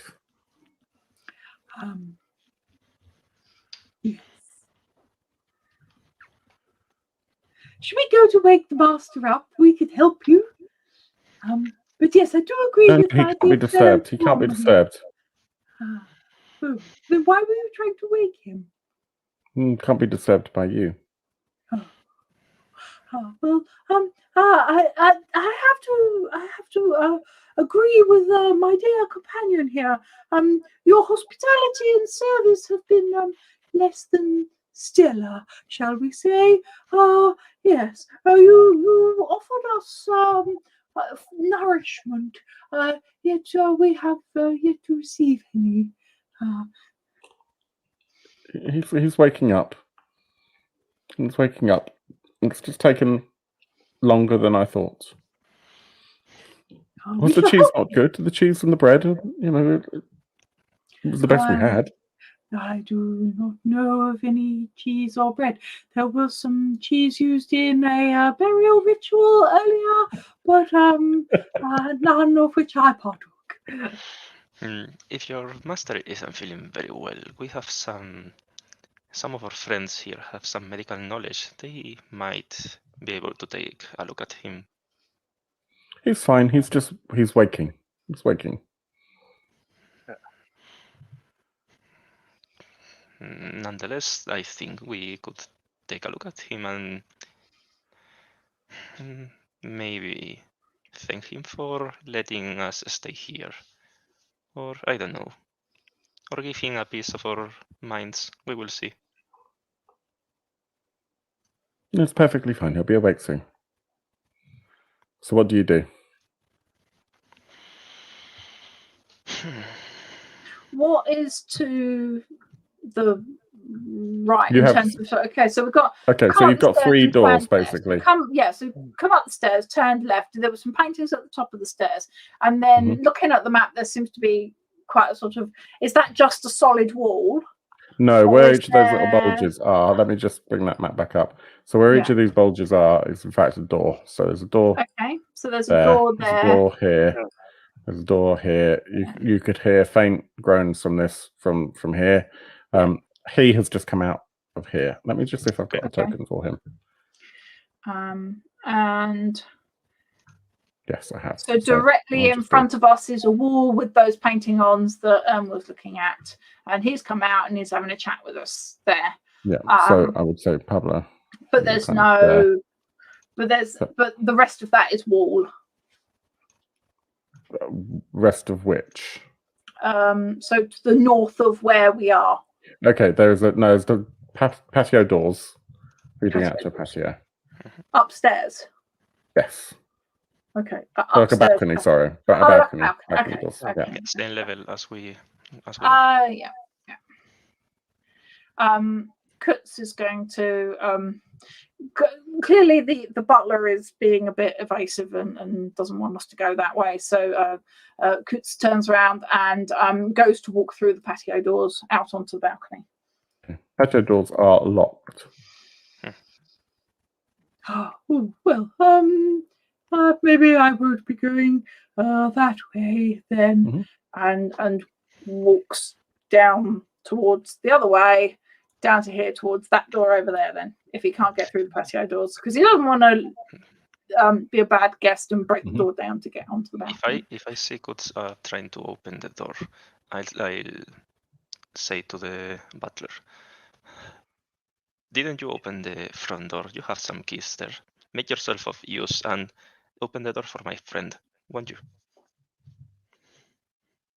And the butler actually sees Aaron's character going round to the other door and says, excuse me, please let him rest. He's on his way. I'm sure he is. Could you let me out onto the balcony, please? I fear I may need a breath of fresh air. Master has the key to the balcony. I don't go out there. It's in which case I shall go ask your master then for the key. Okay. So where are you headed? Chris is heading south towards this door. Okay. The butler actually will start trying to come round here at the same time. So as you do that, and I don't know whether or not Pablo's character is going to try and interact, but he's going to come around here. I'm going to let him pass. Oh, Okay. He's going through there. I am going to go to follow him. Okay. Not grab him or anything yet, but I will follow him. If we distract him this way, other people could get through the doors. Yeah, I was thinking of jumping in when you do that. What's in the door the butler went into? Okay. So how are we resolving this? Let's see. So let's do yours first because Bruce. Let's do yours first because the butler is distracted, paying attention to Aaron's character. So in there, you see.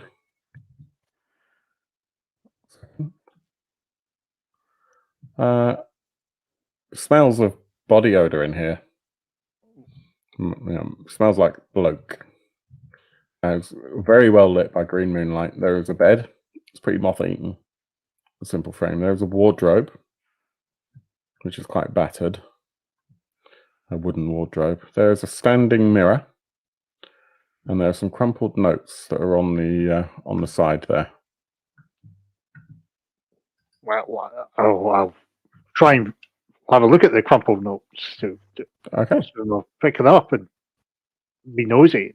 Look at the bed and test. This is what you see.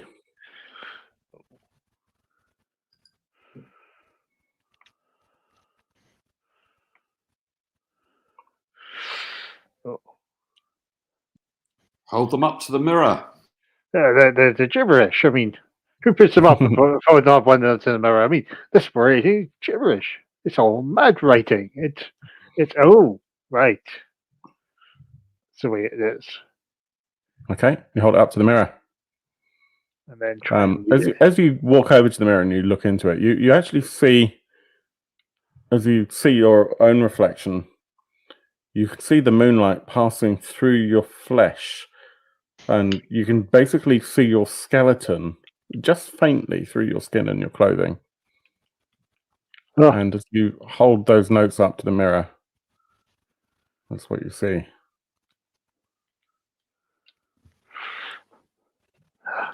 the specimens are nearly ready, my lord. They will be deposited in laboratory in the 13th hour. Save some of the house meat for the dogs. Moonstone is polished and attic cleared of failed hosts. V.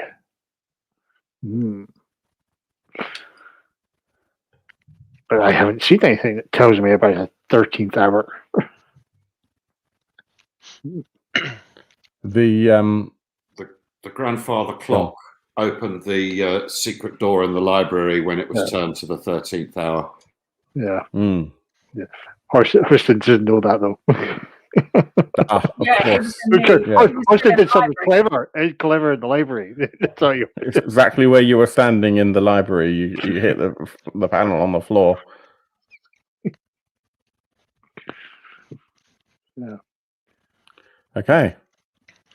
Meanwhile, I would presume that Aaron's character Cooks is opening that other door.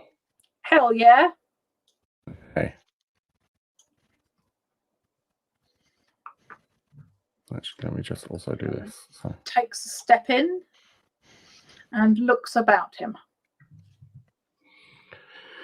In this master bedroom, moonlight is piercing through the tattered curtains onto quite luxurious bedchambers, but the smell is acrid. There's quite a whiff to this room. It is suboptimal. The actually, there's also this. Oops, hang on. Fighting with my own brain. Hello, square. You can see there is a doorway here. Okay. Which we'll come back to. There is a large cocoon hanging above the master's bed. It is dripping viscous liquid. Drip. Kurtz goes which over is to dripping it onto the floor, onto the bed itself. Inspects closer. He goes closer and inspects, see if he can take a better look and work out what it is. Poke it with his mace a little bit. Okay, you're poking it. Yeah. It starts to rustle and shift and pulsate.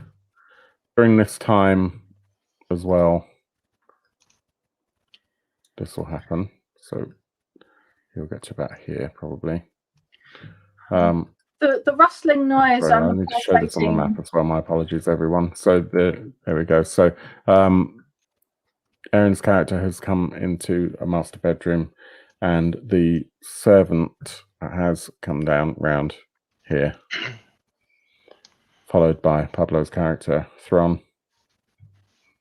The pulsing and the rustling and whatnot takes Kurtz by surprise, and he sort of instinctively goes to hit the cocoon with his mace as a sort of almost like a trigger response when there's something that makes him jump. Okay. An attack of kinds. Okay, that's fine. Yeah, roll your damage. Okay.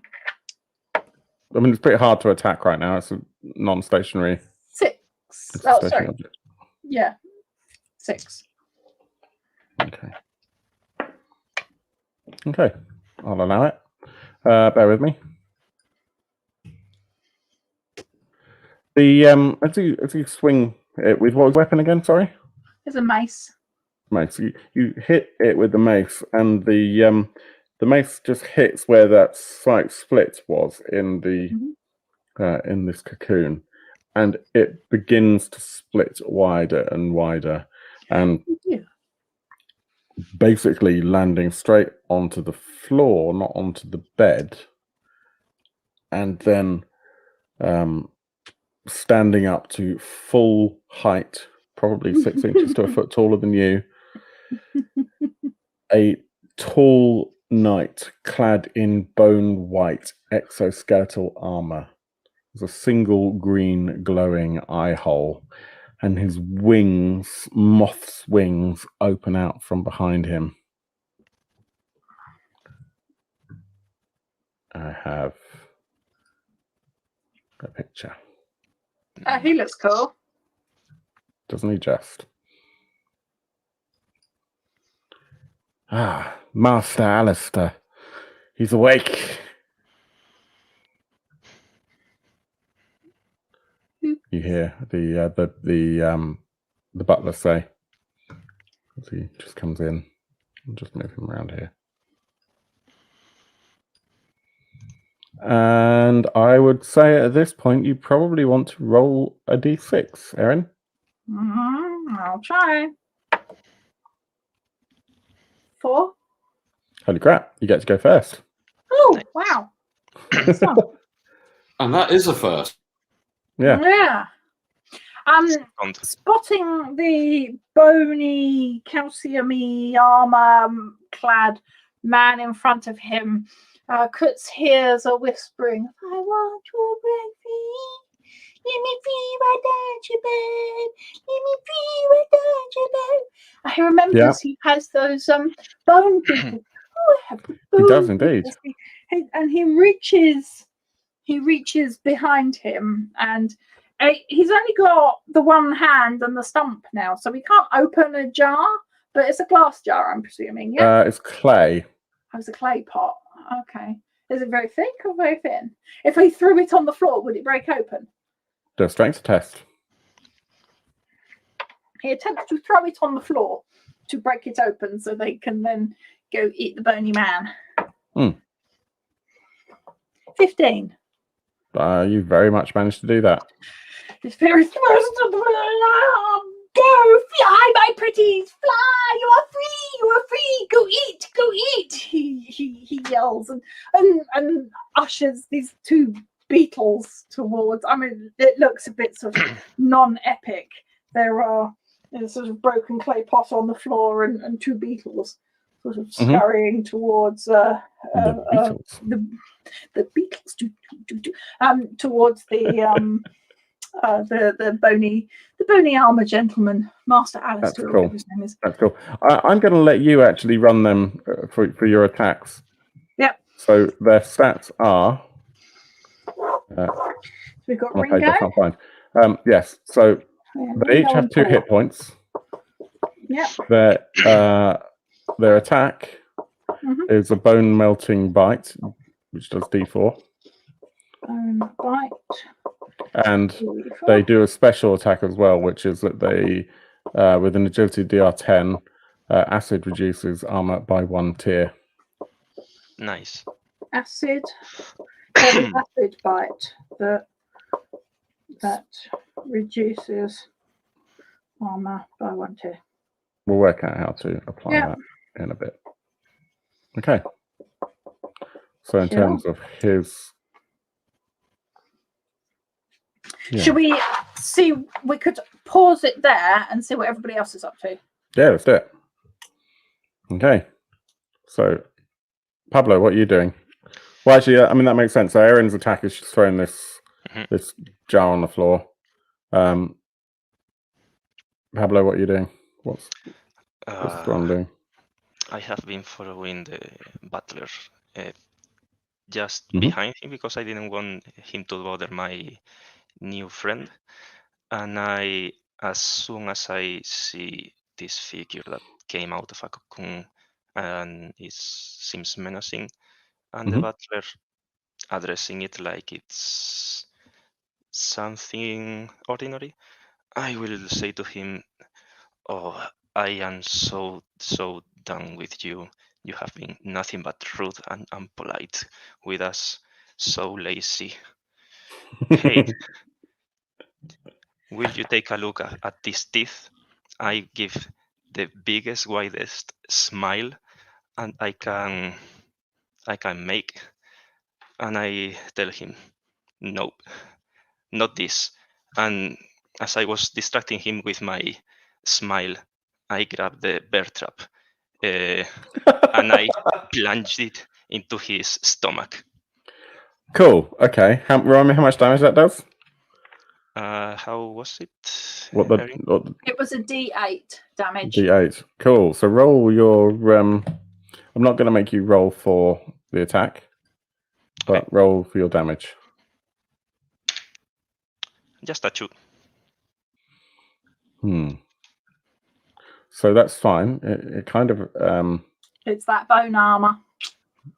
Well, No, this is against I'm attacking the butler the butler. Yeah. because I hate him So, so yeah. much. Oh yeah. Sorry. So I think what happens is, considering that wasn't a lot of damage, probably he does manage to turn, and it basically clamps onto his arm. I need you to do a presence DR12 test. Okay. Presence isn't my strongest. No, that's a fail. He vomits a swarm of flies in your face Okay. and slips out of the room. You're not quite sure which direction he went in. You don't know if he's gone to the room to the north, Okay. up here, or if he's gone past you, because you just have these flies just covering your eyes.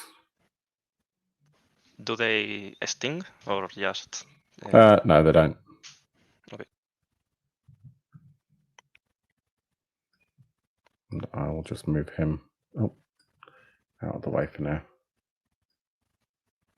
I'll just take him off the map.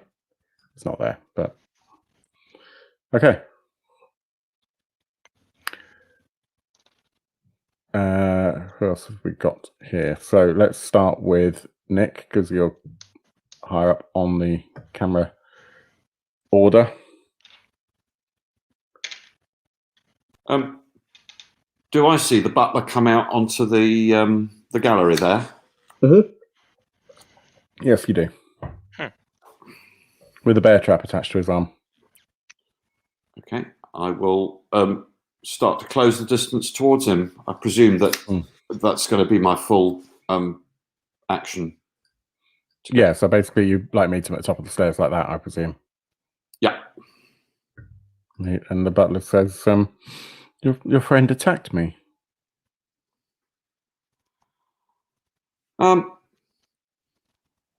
Personally, I think that that was entirely justified. You've been extremely irritating and obstructive, and gave us some drugged wine, and then disappeared with some cock and bull story about your master, who has yet to put in an appearance. What do you do? Do you do anything other than just talk to him? And with that, I will stick him with the pointy end of my dagger.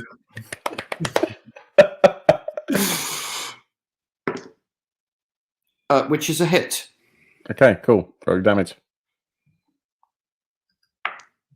Oh, and I've rolled the 1, so it's the instant death due to the poison in the dagger. Do it.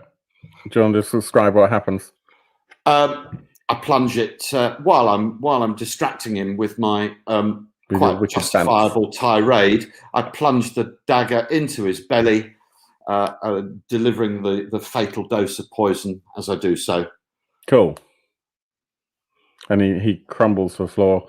The funny thing is that bear trap is quite heavy. As he falls to the floor, the weight of that bear trap just takes him straight down through the balcony, and he lands basically on his back. You can hear his back crack as he hits the floor below, and then that floor gives way, and he lands straight down in the basement. And you think you can hear just faintly the sound of the tri-centipede skittering over to him. Splendid. Well done. So we can get rid of him from the ting. There we go. Bruce, what are you doing?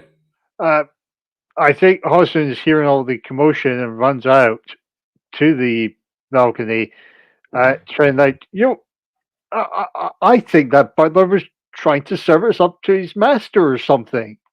With the most obvious late to the party comment, and rushes out to where Ern is and probably sees the butler falling down as he's been telling the plot what he's read from the notes. Yeah. I mean, what you could probably do, as you're not doing any actual action, you could probably get round to where Pablo is, to be fair. Yes, I'll go around and Do a little jump over.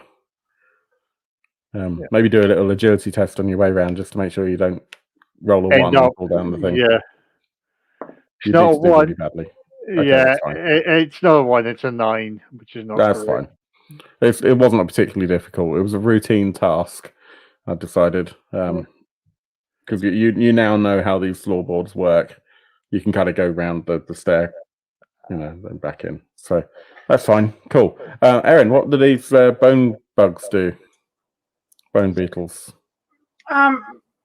Ringo goes straight in and starts at the foot and starts crawling up and latches onto the first bit of bony calcified armor that it can find. And I think that just looking to see if I have any information about. No, so it's going to be a DR12 for them as well. Yeah, I rolled a 1, so it goes That's up and all its teeth fall out or something stupid. Weapon breaks or is lost. Yeah. I would say the weapon in this case is the bone beetle. Yes, it's he manages to stamp on it. Yeah, he swats it off and stamps it off. I would guess. Okay, and the other one? So Ring goes all the way down. Let's see if Paul can do anything. No one likes Ringo anyway.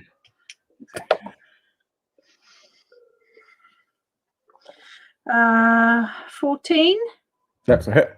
Okay, awesome. It does a bone bite of 4. So when can he do the special attack? That's also happens. As well as. Okay, you didn't encounter that previously because you're too busy dying.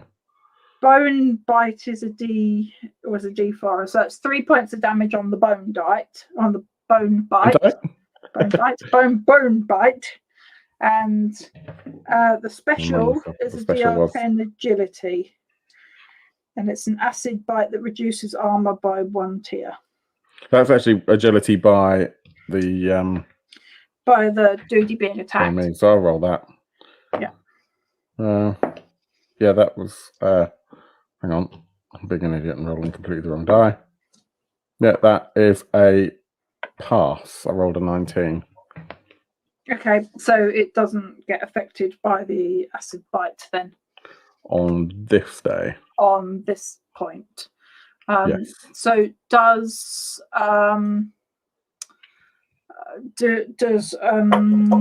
what's his name? Kutz also get a hit in? No, because you had that at the beginning, and then we just came back to that. So that's the end of that round. Yeah.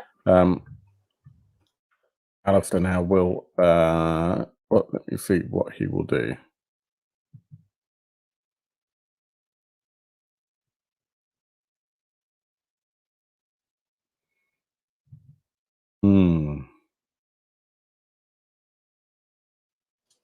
That's not much use to anyone. So let's say that he will do that. He's going to drop his shoulders down. He's going to try and effectively headbutt you with those pincers on the top of his head. Okie dokie. Defense 15. Cool. Yeah. So he kind of goes to almost sort of headbutt you. You manages slink to out of the way. Yes, sort of matador style with his his cloak. Sort of. Yeah. I'm just going to move these cameras around a bit to reflect the order in which we played that, just to make it a bit easier. So it's now your turn, Erin. Okay. So Kutz is going to go in for a hit with his mace. 15. That's it. It's a hit. Mace is a 6. Oops, drop things over. 5. Yep. And I will just. So as he comes around his matador style, hooray, and then whacks him with the mace as he goes past. You really shouldn't get too close. And then Paul, the little bone beetle, goes scuttling after, and because the bone knight has run past in the attack on Kutz, the bone beetle hasn't quite caught up yet. Okay.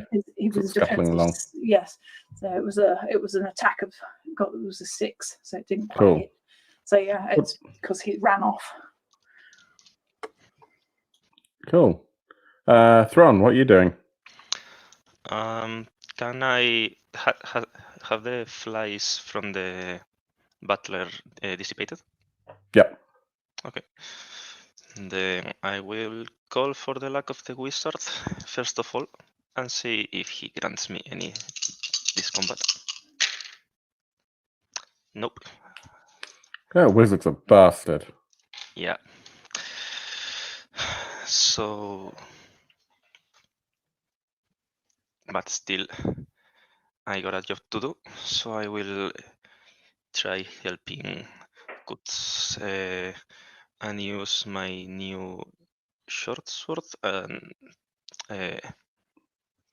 try attacking it with it. Go for it. Yep, that's a hit. 16. Yay. Cool. It's a d4 damage, right? Yes. Just a 2.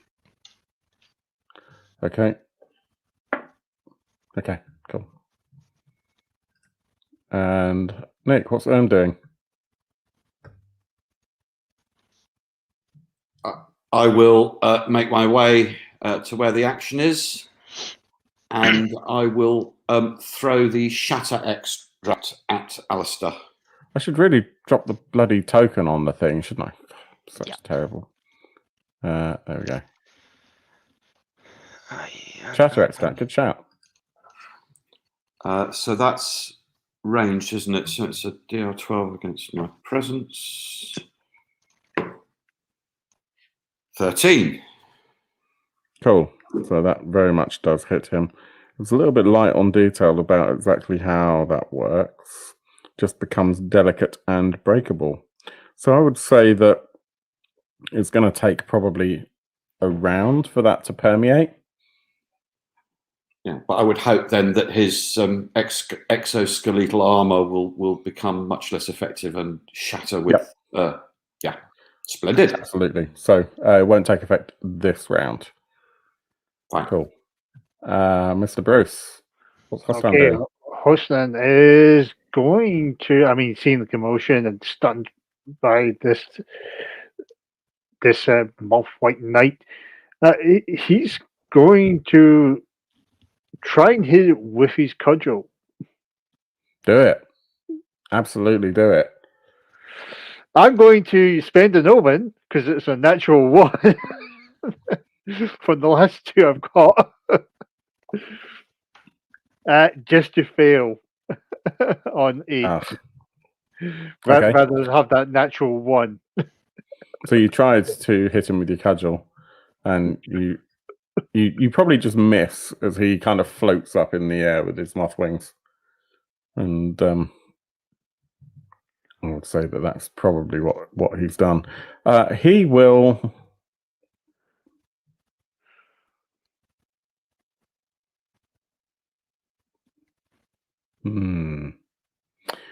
He will, because he won't know how my players are. He will do. Do a.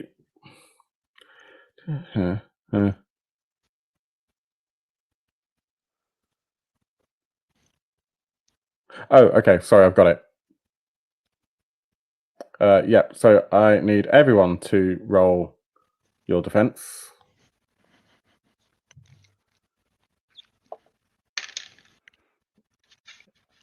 $19. 15. 17 with my minus 2. Did anyone 12. fail on a DR12? Erin fails on a DR12. I Okay. got a 1. Oh Oh. dear. Okay. And you haven't got any omens left, have you? Nope. Okay. Erin, Go for it. I'm going to let you roll a d6. Okay.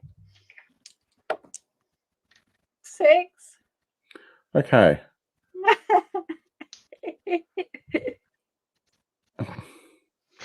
Go Erin, for it. Come on, go. do you Yeah. want to roll your armor? Yeah, certainly. It's a D4. 4. Does that kill you? Nice. So what was the damage? 6. Yeah. But it's PC takes double damage on a fumble defense, natural Yeah, 1. they do. So that was a 12 and mitigate 4. So that takes that down to 8. I've got 3 hit points. So Yes. So this 5 below 0. So this creature, yeah, you're very dead. This creature just basically the moth wings extend, it lifts in the air, fluttering, and that single eye in the center of its head, just glows this intense green light, and he spins around in the room, and just immediately, what's the word I'm looking for? Fries? Decimates, fries, yeah, just completely cuts through the heretical priest, turning them to dust. Somehow the rest of you just manage to, you see this happen first, and seeing what this damage does, what this attack did, you manage to just duck out of the way as he basically does a 360-degree spin and tries to hit all of you. Oh, by the way, Erin, you also lose an omen. Great, I didn't have any to start with. So is it an instantaneous thing, or would he have reacted in any way as he saw this thing come round? I mean, obviously he's dead, totally dead. It's just That's completely up to whether or you. not he That's it came completely up to round you. and he sort of goes, oh, he sort of realizes this green light coming round. It's like laser eye comes around and he's, oh no, the 3-headed basilisk. I was wrong. It's a 1-headed. That is the one thing. And with that, he sort of disintegrates into the fine dust, and his plate armor just goes and falls to the floor. He is dead, very dead. Okay. Is Paul the beetle still alive? Paul's still alive. Okay, cool. Yeah, that's your current PC. Yeah, my current character is a 2-hit point bone beetle. Don't think I've got a token for a beetle. Let me have a look. Oh, I do. Hang on. Just use Hang on. No. Nice. Let's be fair. There you go. So I'm going to take you off the board. Zoom in a little bit, please. Absolutely.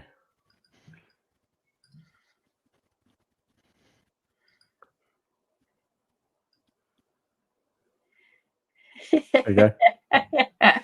Thank you.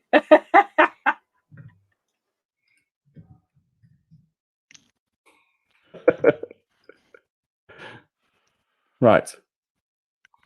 Pablo.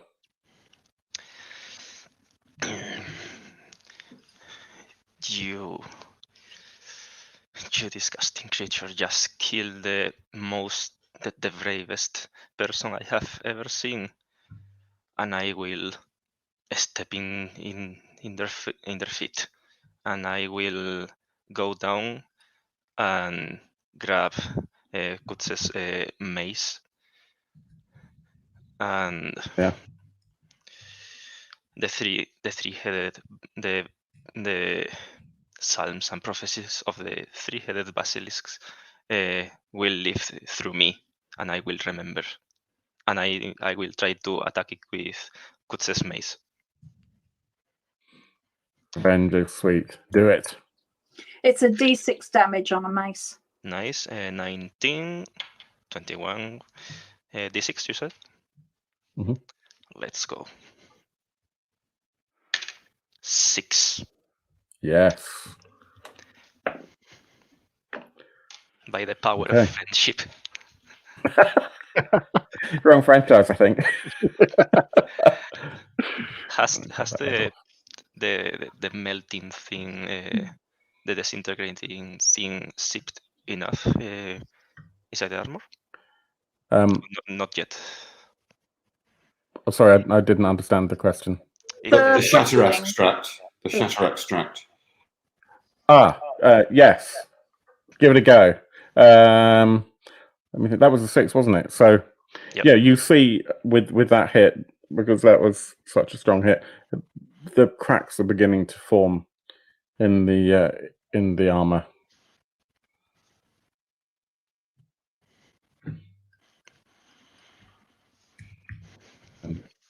Nick, I would say you are next. I'll compensate for that in the damage that was taken. I will go with the dagger. You're going to aim for one of those cracks. Sounds like a plan. 13 It's a hit. for a hit. 3 damage. Damn it. Hang on. And Yeah. I rolled a 3 on the armor. Okay. So Monkey number 1, yes. Huey, misses. Monkey number 2. A natural 20. What does he do? He is leaping up, grabbing hold of one of the moth wings and biting at it. Okay. Roll your damage. 8 damage. And this is what I rolled on the. Hang on.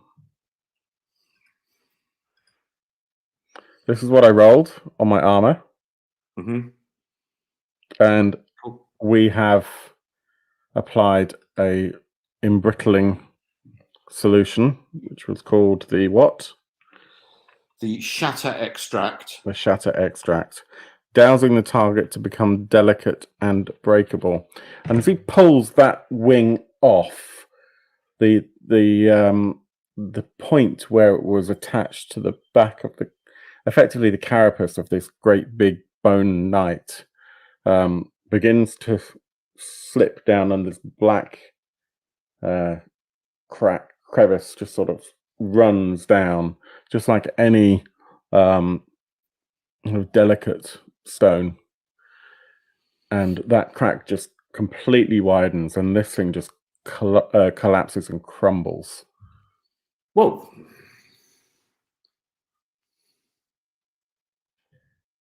What's left is a blackened bile which covers the beetle. Can it swim? I don't know. Should we try? Do you want to do an agility test to see whether or not it can swim? Certainly. Got 16. Excellent. The beetle, as soon as it sees this black gunge, just scuttles and goes up onto the bed.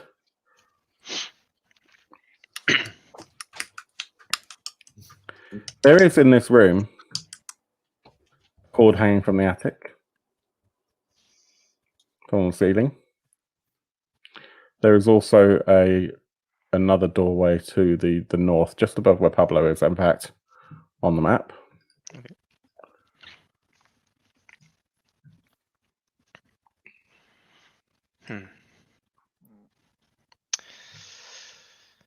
There was something about failed hosts in the attic, wasn't there? On one of those notes. Yes, there was failed hosts.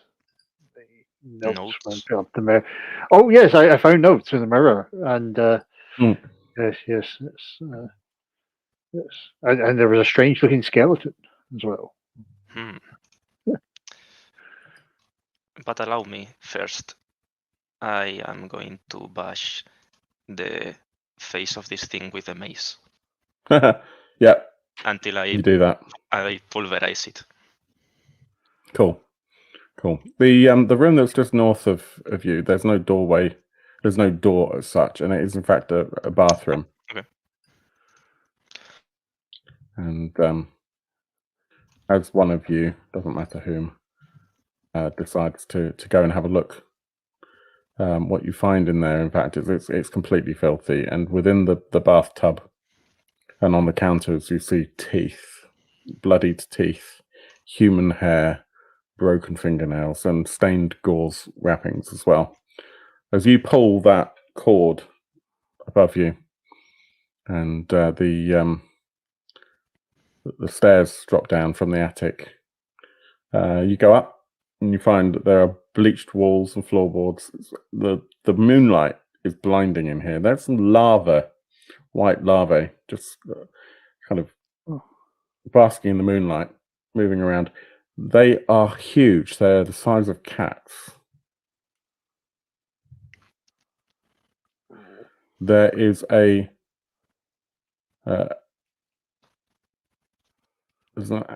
attic window where that moonlight is coming in, is huge. It's ornate, made of green stained glass, and embedded in the center of that window, refracting that moonlight, is a huge emerald moonstone.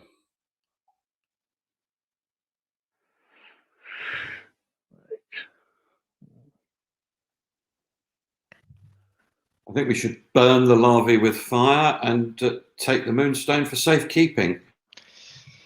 I couldn't agree more, my friend. Yes, yes. Okay. You realize that moonstone it's the same color pretty much as the stained glass elsewhere in the house as well. Which do you do first? Or does one of you do one thing and someone else do something else just to get things done? I'll burn the larvae. I'll find Or something flammable. You've got a bomb thing, haven't you? Someone had a bomb. But I do have a bomb thing, yes. I will bomb Oh. the larvae. Do you want to grab the moonstone first? Yes. Okay, you take that moonstone. The moment that you pull that from the window, the whole house trembles, and the frame around the window crumbles, and the glass that was there just falls and shatters. The tiles begin to slip from the roof. Run away! yeah, run. Leave, save the bomb for the tri-centipede. He deserves it. Don't forget the beetle. Pull get the, pulled. pull the bone beetle. While you guys went up into the loft and stole the gem and that kind of thing. Pull the bone beetle who's gorging himself on teeth in the bathroom. Okay, fine. Okay. Yeah. So you all run screaming from the house. I presume it takes you a few minutes to get down there, and as you get to the gone. I was going to say when we arrived to the hole, I fell through first thing when I came.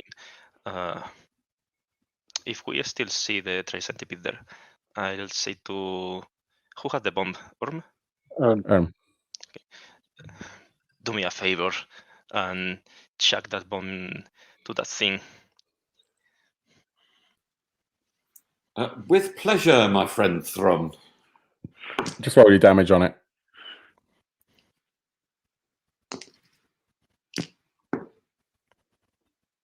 Six. Yeah, I mean the bomb hits square. You manage to get it exactly where you need it, and it does explode. And you look back. You cover your eyes and manage to make sure that you're not hit by it. You look back. This thing is furious. Absolutely furious. Boo-hoo. And you can see that it's thinking about climbing up the walls to come to get to you. But the stairs are collapsing, the floor is collapsing.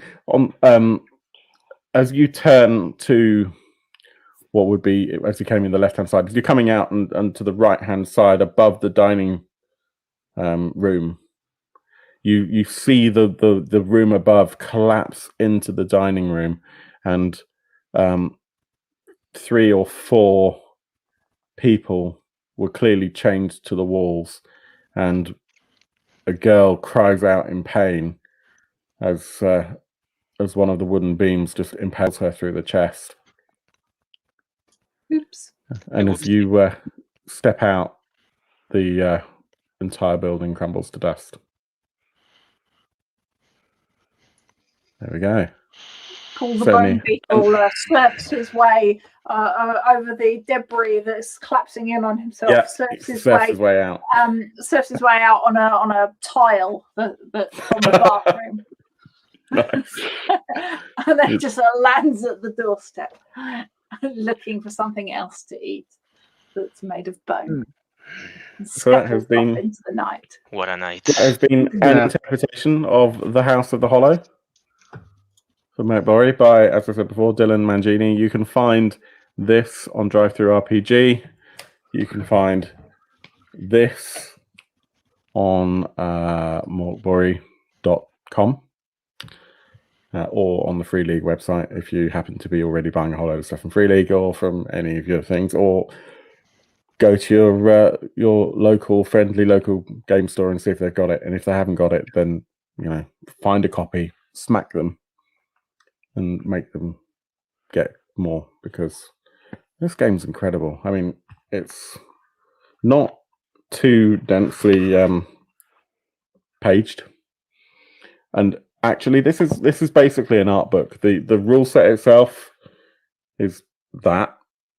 The rest of this is literally just gorgeously laid out, incredible art. I don't think they made much of the way of profit when they made this book. If you like grimdark, if you don't already have this, you really should. It's been great. Thank you very much to everyone who has watched. I hope you've enjoyed it. Please like, follow, subscribe, all that sort of stuff. Thank you to Erin. Thank you to Pablo, to Bruce, and to Nick for playing.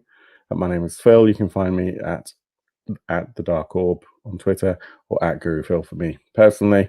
We've got plenty of other stuff in our archives on YouTube. I hope you enjoyed the show. And guys, how did you enjoy that? And girl?